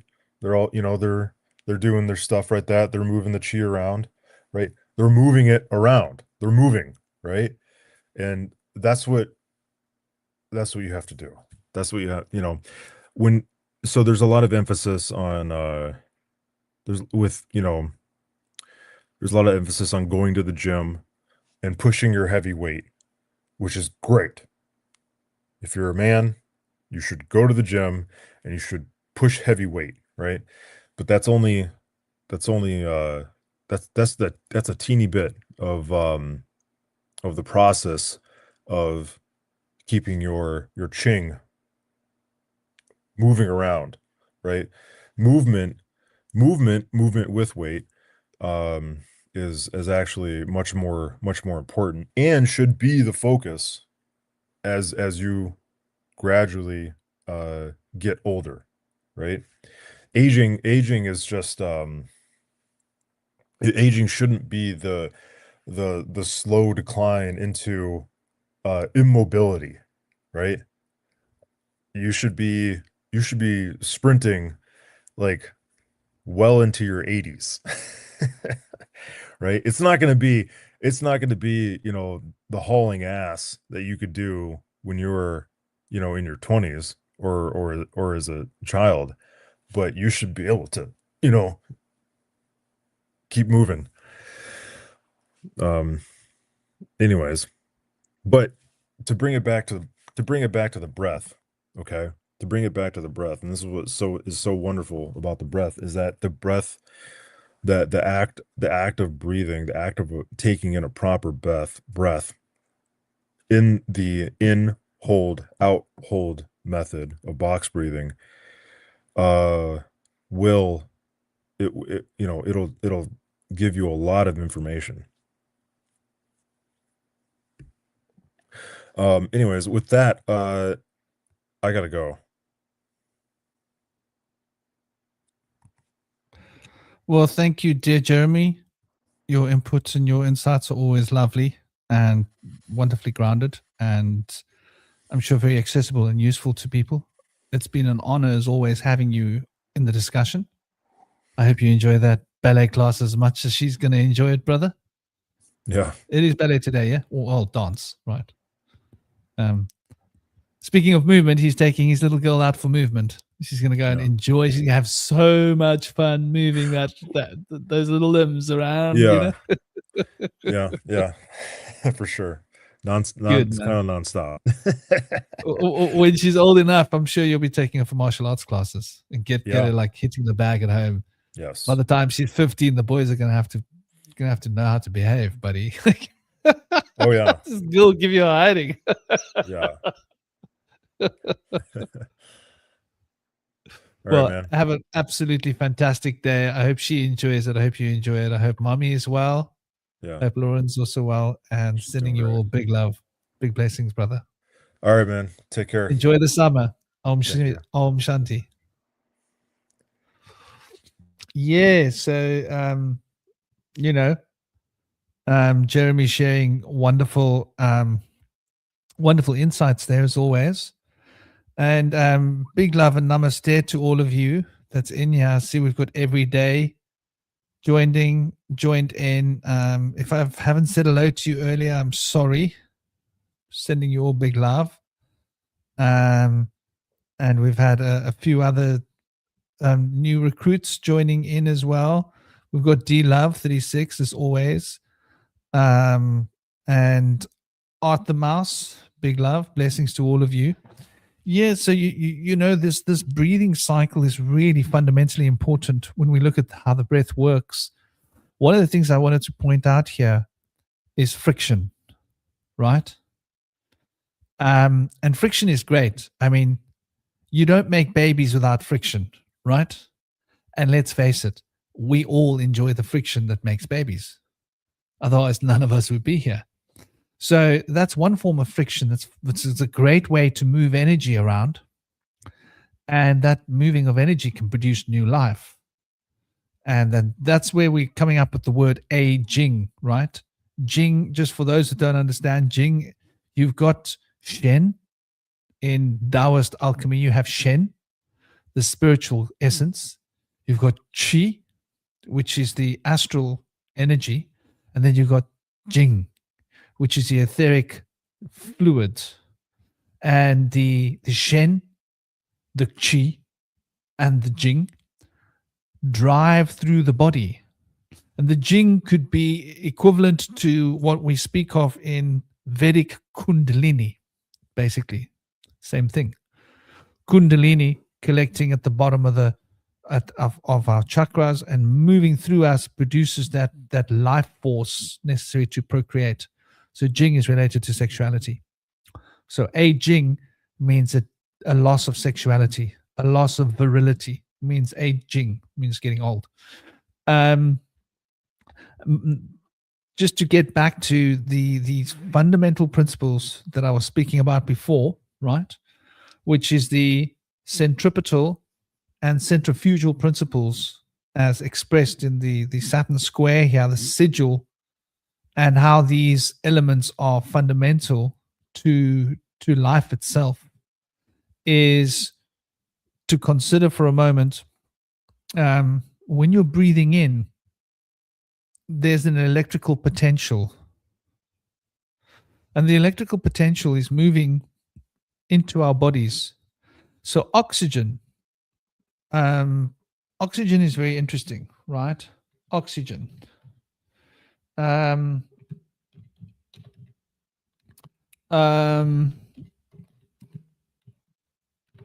Oxygen is an opportunity for iron to bond with, right? So oxygen and hemoglobin in the blood are like very important for the movement throughout the system. So like negative oxygen ions, and I want us to focus on that here for a moment. So what happens is these negative oxygen ions, they gain an extra electron, and they promote health and mental well-being. And when we're breathing in, they are thought to increase the flow of oxygen to the brain, reduce the levels of mood regulating hormones like serotonin, and they're fundamentally driving the life principle, right? The aerobic positive life principle flowing through us. So when we're breathing, these oxygen ions are moving through our system, right? And when we're breathing out, we're releasing the positive ions of oxygen, right? And the positive ions of oxygen and the carbon through the CO2 principle. So there's like something to think about, the electrical potential of breathing in the gases and the oxygen, and there's a friction of that against our bodies and our skin and our lung, and it produces a magnetic and electrical potential, and that then drives through our bodies to move the life force and the chi around in our bodies. And this produces strong Jing, which, if we're in a good place, is not a Jing. It's just Jing, right? We don't want the aging. We just want Jing. Jing is good enough on its own. You can forget the aging. And so there's the system of breathing is like it's like an engine that runs all of these ions, electrical, through our systems, and all of our cells have an electrical potential that need to be maintained and managed, so that the breath flowing through the body maintains all of these electrical systems. Because of the breath, the blood flows through the system and produces ionization. And so you've got all these red blood platelets rubbing against each other and rubbing against the artery and all the other metals bound, and the electromagnetic pulse running through all of this with the heat. And of course, it's spiraling like phi through the system. So where the heart contracts like this, right? And that contraction causes the plasma to spiral at the phi frequency through the arterial and system of arteries and veins, and that produces the blood pressure flow. If it wasn't spiraling like that, the system would pop, right? So you could say that when people have a stroke or an aneurysm, it could be also related to the phi rotation of the plasma being affected. Something very interesting to consider here. And that rotation is based upon the energy, right? The electrical magnetic potential keeps that rotation moving. And because of that rotation, the heart beats the way it beats. So we think that the heart is the thing that beats and that causes everything else to happen. I want us to imagine that the heart is beating because everything else is happening, because that electrical potential and energy that actually gives the heart the potential to beat comes from the breath flowing through the body. So the breath is this powerful systemic cleanser as well. We're breathing out the ions that are harmful to us and breathing in the ions that we need electrically. And we don't think of our bodies as electrical conducers that are generating electrical potential and drawing in and giving off electrical potential.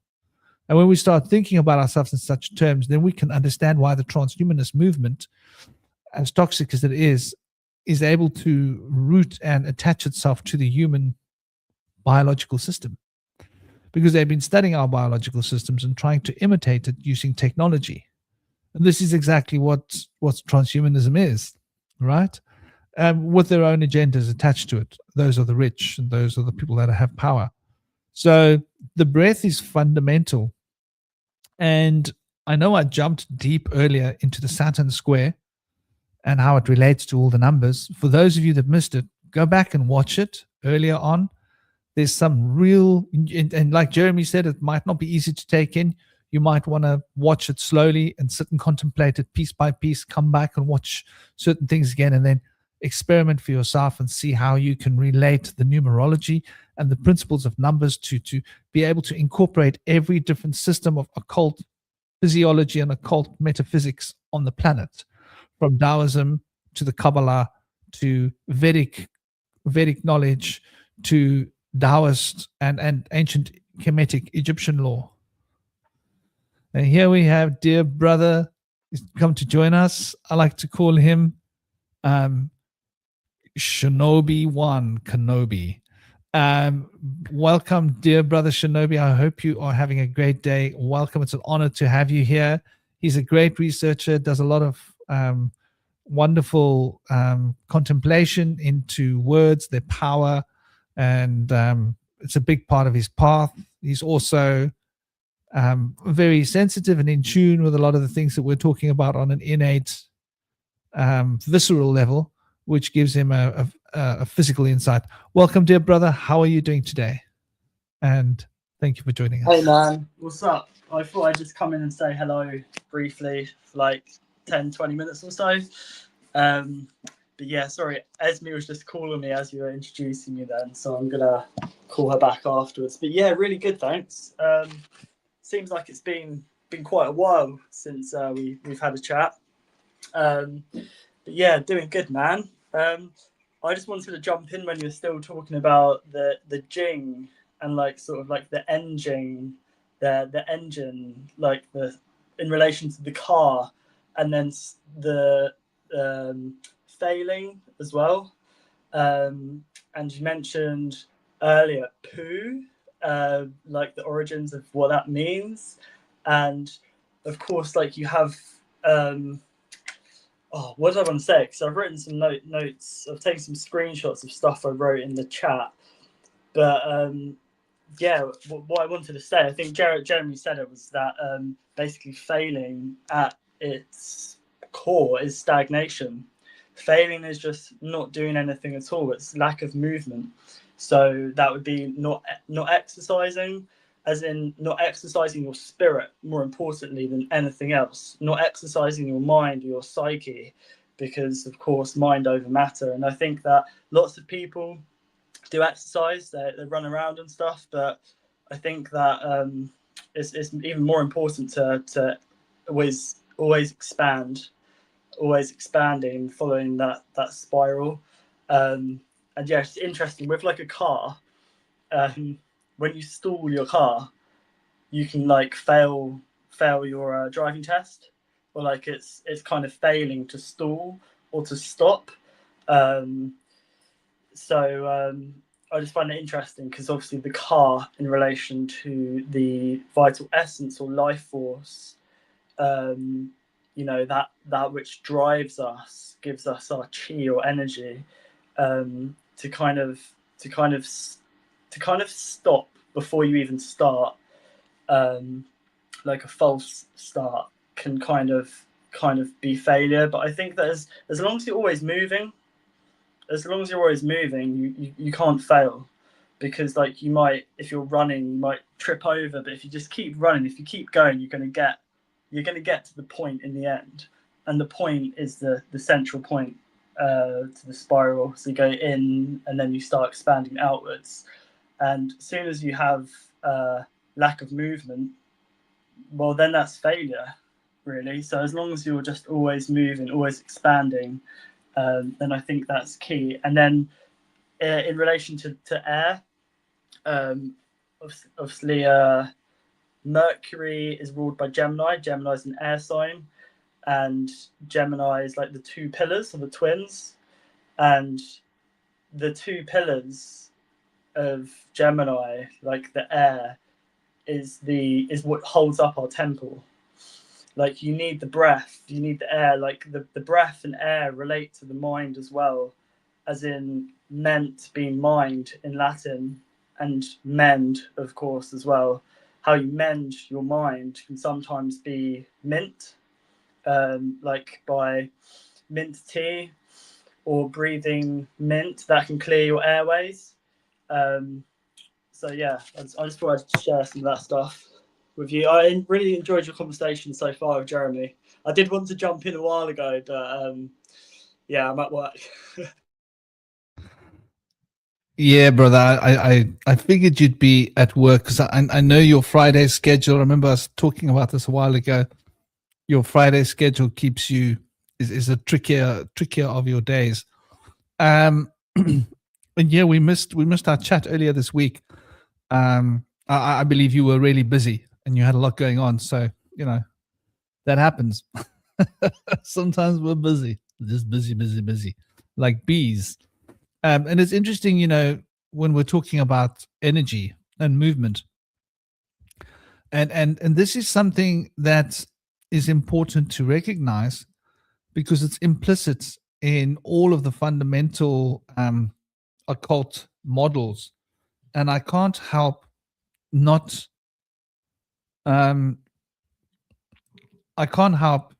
shirk the responsibility that we need the enneagram present, right, to also look at it.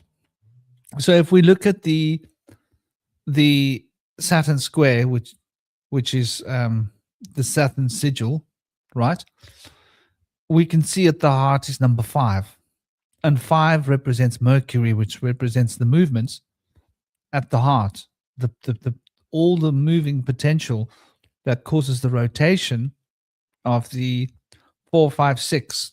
And the 4, 5, 6 is the tree of life, and that is the the central pillar of rotational axis of energy. And we can see when we look at the enneagram, you got the 1, 2, 3, and the 4, and you got the point of 5, and you got the 6, 7, 8, and 9. And so you can see 5 stands between the 6, 7, 8, and 9, and it stands between the 1, 2, 3, 4. And you can see the same thing here when you look at the axis mundi, which is the 4, the 5, and the 6. The one end of the axis mundi 4, as you can see here. You're not sharing the image? Or actually, sorry, this happened last time. I can't see it, but I think people in the chat probably can. That's weird. Yeah. Are you using an app on your phone? I had to. Yeah, I had to download an app.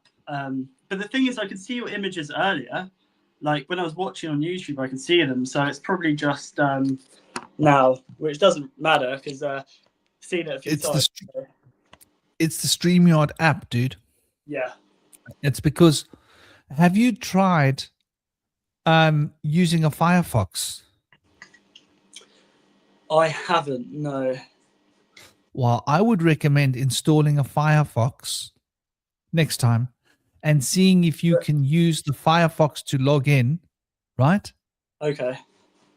Take the link and open the link in a Firefox tab and see if you can run it through a Firefox, because I'm pretty sure you will, because Apple wants you to use this link, because Apple wants you using their links because they have a special monetization element. Like, for example, if you use Patreon in an Apple device, do you know that Apple charges you extra? Did you know that? Oh, really? I did not know Yeah. that. No. So if you go to a paywall and the paywall is like $3 to go behind the paywall, Apple will charge you like $4. I don't know what the amount is that they charge you, but it will be significantly more than what Patreon charges. So you won't get the opportunity to pay the paywall charges. You'll have to pay Apple charges as well as the paywall charges, but Apple will present it to you as if that's just the charge. Isn't that cheeky? Yeah. Wow. So now you know, if you're ever using Patreon, right? Don't use an Apple device. If you're ever going to support anybody on Patreon, because you will be paying money to Apple that you wanted to pay to the person you're supporting. You just make Apple rich, like they need more money, right? So Apple's got its own thing going on, and I think they want to try and force everybody into the apps, because one day people will then be paying for a subscription, and they'll just probably be using their phones, and they won't realize that they're paying an extra $2 every month on the subscription because they're subscribing through their Apple phone. Does that make sense? Anyway, it's just as cheeky as these blooming companies are. But yeah, getting back to the point I'm making here, you see the 4. If you look at it carefully, let me zoom in for you. So you can see here, you got the 4, which stands between the 3 and the 9, right? And that's quite important. Here you got the 6, which stands between the 1 and the 7, right? So you can see how the 3 and the 4 are a progression, right? So the 1, 2, 3, and the 4. 1, 2, 3, 4 makes one side of the spiral. Then it crosses the event horizon, the 5. It's not really the event horizon. It's they cross the point of movement, which is around the event horizon, if we're going to be specific. And then we've got 6, 7, 8, 9. So you can see how this entire system is sort of rigged up there, with the 5 standing between the 1, 2, 3, 4. And you can see that more easily displayed in the enneagram when you look at the 1, 2, 3, 4. And the 4 means stagnancy and crystallization, and the 5 represents movement, and the 6 represents the harmony where that stagnancy is changed. So the 5 is fundamental to life, which is why in alchemy Mercury is so fundamentally important to the system. So that movement of the breath is a fundamental key to the nature of the universe. So the universe is breathing. And have you ever seen the walls breathing? There's a good question for you, Shinobi. Have you ever watched the walls breathe? No, I thought you meant literally seeing the walls breathing. But I just want to quickly add that with 5 being the center, the 1, 2, 3, 4 is like want to see 4, like want to see force. And then the 6, 7, 8, 9, that to me in my mind signals the expansion of wanting to see the force, like to wanting to see. And then the 6, 7, 8, 9 is the eating. I don't know what the 6, 7 is, but the 8, and 9 is the kind of eating. So the want to see force, and then the 5 being the center point, and then the 6, 7, 8, 9 signals like the eating. So one's kind of the outwards, and the other's the kind of inwards.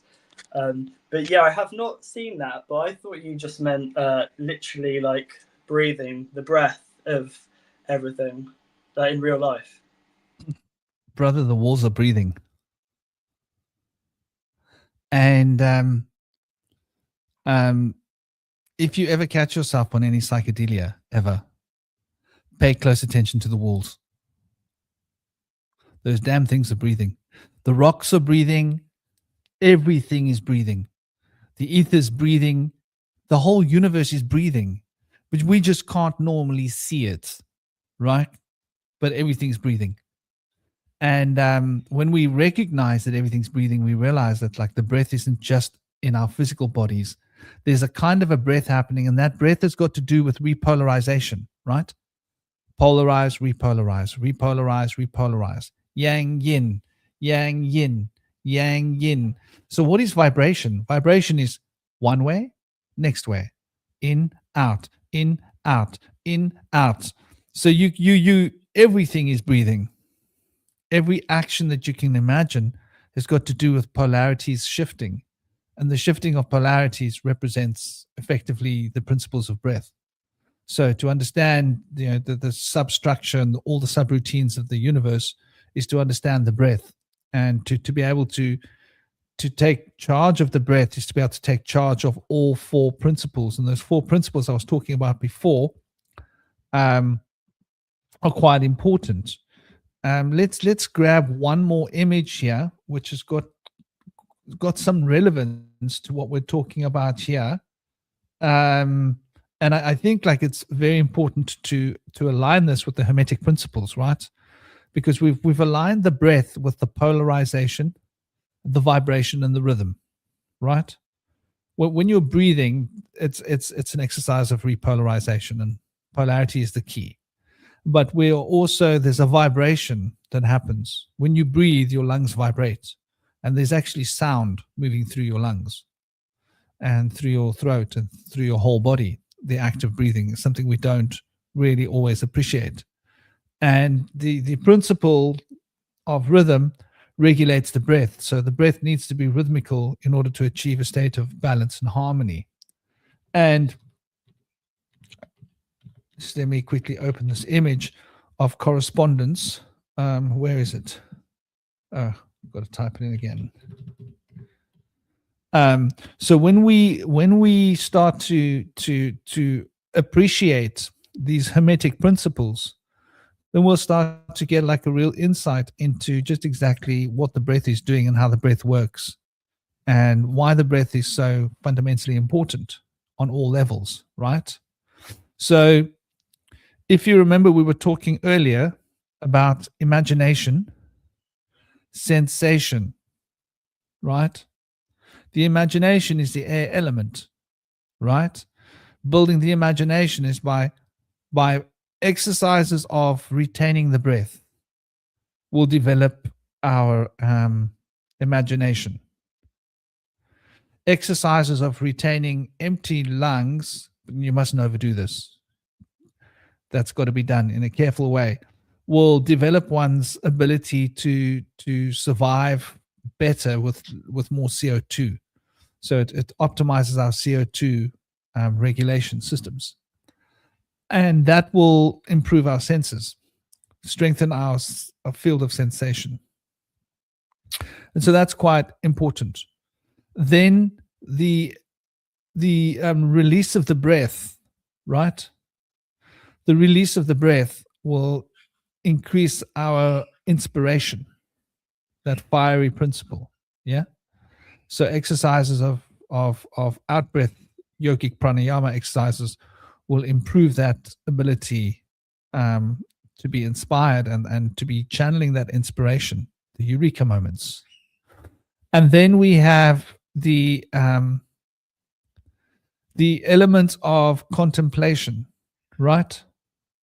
And contemplation has got to do with the memory and the will, right? The memory and the will manipulating the memory. So you can see a really interesting perspective here where the desire and the will and the memory come together. And when the desire, the will move through the memory, right?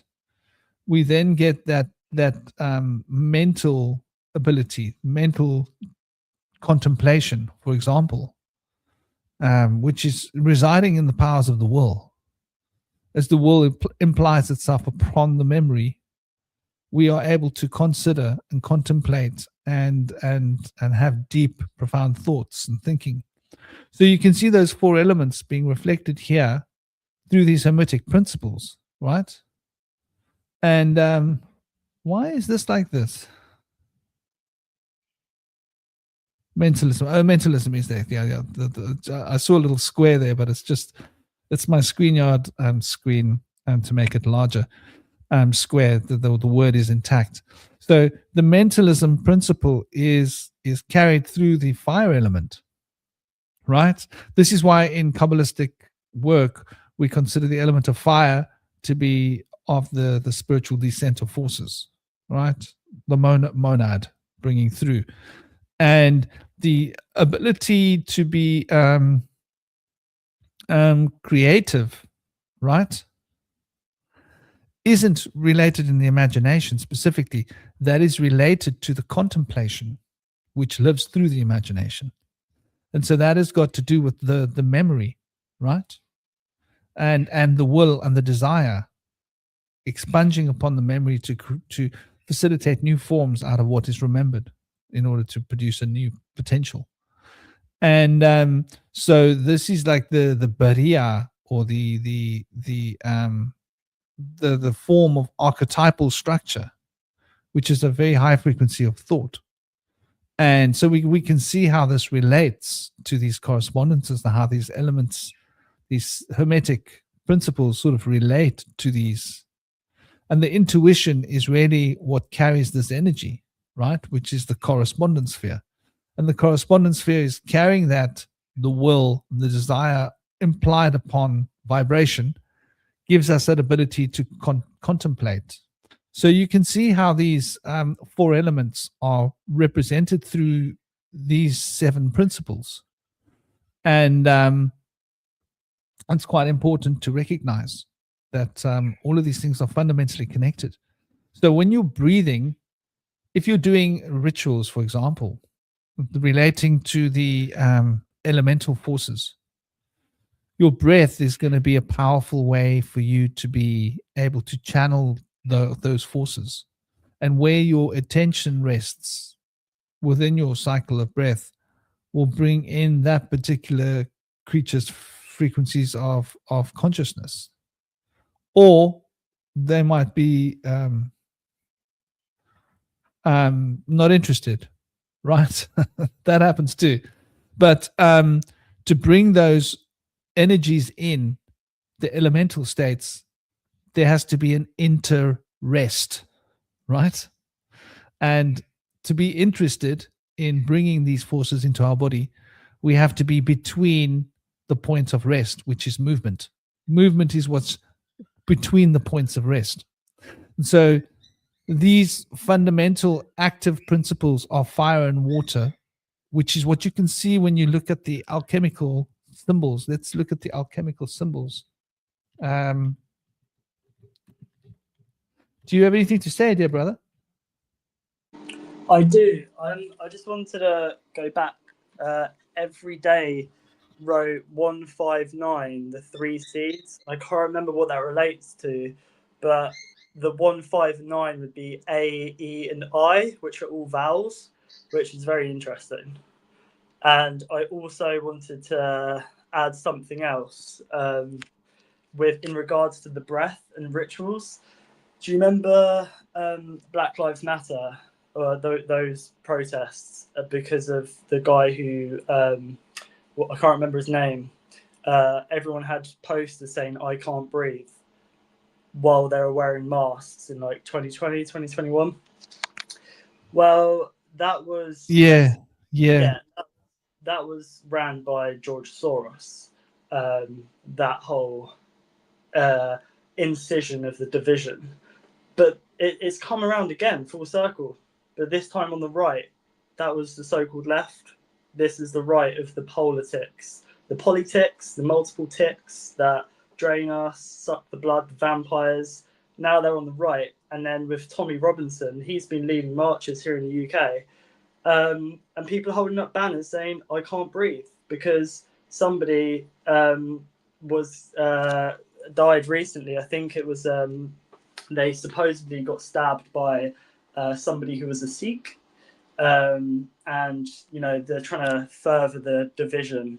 But it's interesting because the breath affects our nervous system, but I think that this whole thing of the Black Lives Matter, and then now this whole situation of Tommy Robinson being led by and funded by Elon Musk, is to disrupt our nervous system. But it's not on an individual level; it's on a collective. They're trying to mess with our nervous system on as a collective kind of thing, like the collective psyche. They're trying to kind of disrupt that. And it's the same people as 6 years ago. But what's interesting is we had 6 years ago, we had COVID, we had Black Lives Matter with I Can't Breathe everywhere, and now we have the same playbook that they're playing out, and it's all to dysregulate us so that we're just spinning in circles. And yeah, what you're talking about is so important with the breath and the central point. And whenever I hear meditation, I just can't help but think mediation, just having an anchor, because meditation is to be grounded, and but so is mediation, to be centered, to have a central point and not get caught up in the stream. So I just wanted to share that because it's a huge ritual that happened like a few days ago, a week ago, which relates to what you're talking about.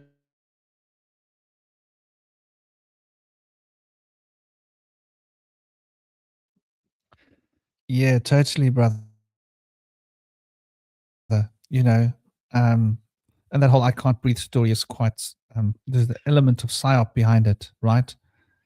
To not breathe is to fail, right? That's got breathing keeps your system clean. You're cleaning your system while you're breathing, and if you're not cleaning, then the system gets dirty. It gets putrid. It gets ill. It gets not alive. So that's quite a subjective like thing to say to the world. I can't breathe, because it's not really true. Of course I can breathe. But to say that society can't breathe would be an accurate thing, right? Society can't breathe because look what they did to society, right? That would be a more like careful use of the English language. So here I've got the alchemical symbols, just to bring to you the elements. So we can see fire and water on the left. And notice fire and water on the left doesn't have a line through it, right? Those are active principles. Notice that the air and the earth on the right-hand side have got a line through it. Yeah? So the fire is the rising of the breath out of the body.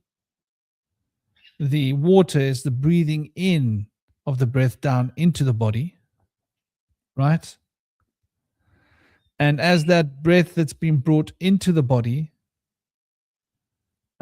prepares for the rising of the out breath, we've got the element of air, which is not active, as the alchemical symbol shows. And then we breathe out. And then after the out breath has been completed, we hold without the air while we're waiting for our next in breath. And so the earth element is then preparing it for the downward in breath of the water. So you can see there's a subtle little communication happening with these symbols. Many of you have probably seen these symbols and haven't really recognized and realized why they are the way they are. Well, here's an insight into it. It's got to do with the breath. It's got to do with active and passive principles. And the fire and the water are the active activators, right? The action. And the water and the air are the fundamental substance. You'll find that in Western cosmology, the air tries to replace everything.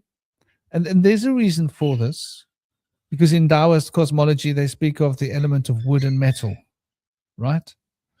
So in Taoist systems, the wood and the metal are fundamental, and they are looking at it from a different perspective of the energy body. So they're focused on the prana. So air regulates prana, regulates breath, essentially. As a subtotal, it falls into its system in the same way that the blood, right, falls into a system, and the skeletal system falls into the system. right? The skeletal system is very obvious what that is. It's element of earth, right? Minerals, crystallization. So you can see these four elements here, and the process of breathing is moving between active, passive, and then passive action, and then active passivity.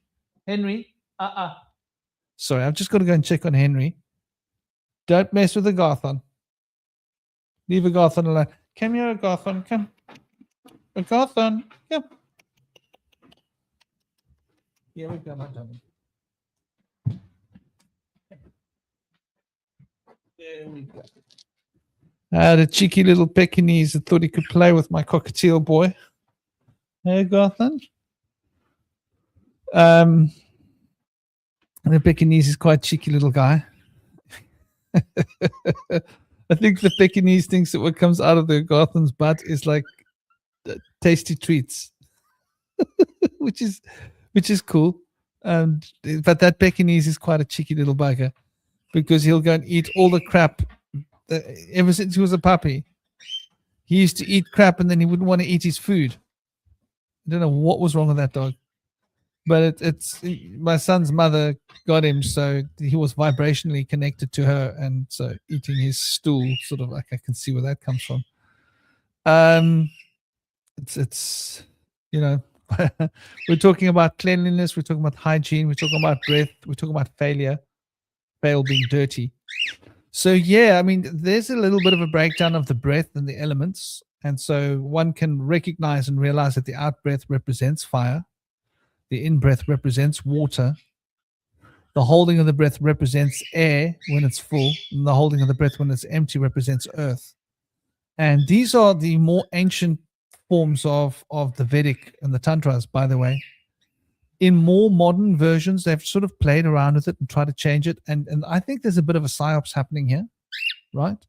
I think there's a specific attempt at disconnecting us, in a sense, right, from understanding the rather sort of fundamental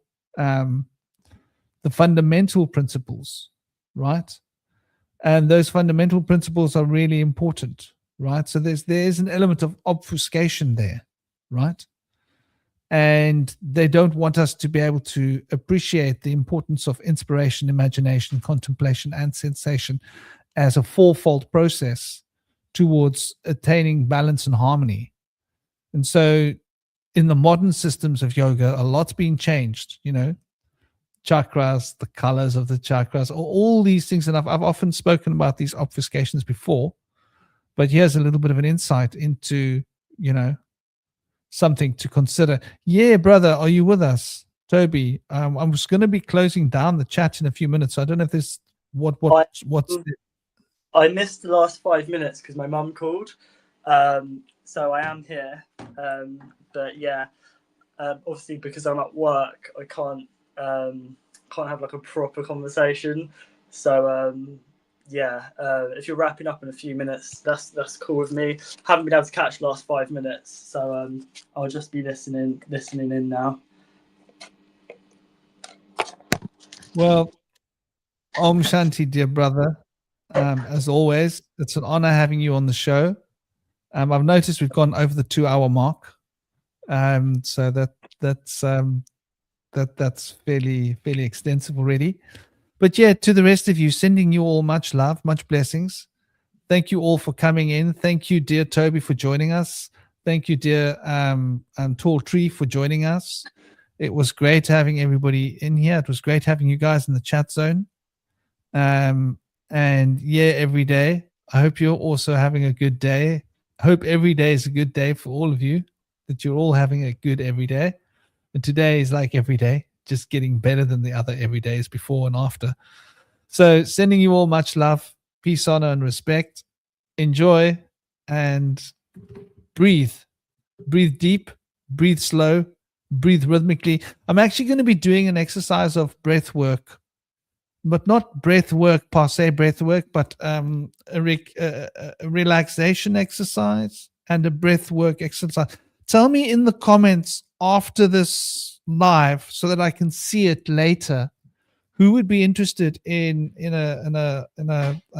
working with the breath, working with symbolism, working with different sounds, working with different cycles? This is something that we could do as like a group exercise, which could be a lot of fun. And yeah, I think working with the breath sounds so much better than breath work. Like it sounds like hard work. Like, oh, breath work. Working with the breath, I think, is it opens a lot more possibilities. I like that. Yeah, breath work does sound like a lot of hard work, when actually it's not really hard work because the breath does the work itself. Like it's already going to do it. You just need to guide it, like a little bit here and a little bit there, and it's not like, breath work. Okay, we're going to do breath work now. That's really beautifully put, dear brother. So yeah, after the live panel closes, after the end of the show, let me know in the actual video comments that I'll be able to respond to. Those of you that are interested in it, and then we can have a chat in the comments afterwards, later, retrospectively, and see what sort of time of day and when would be a good time to do the exercise for a lot of people, and maybe we can sort of figure out how we're gonna synchronize this for everybody's time, because obviously it's best if it's done live. So with that all in mind, sending you all big love. Have an absolutely awesome day. Thank you, dear brother, Toby-Wan Kenobi. Much And love. thank you all. Big love, dear brother. Om Shanti to everybody. Take it easy. Keep it sweet. Keep the smile alive. And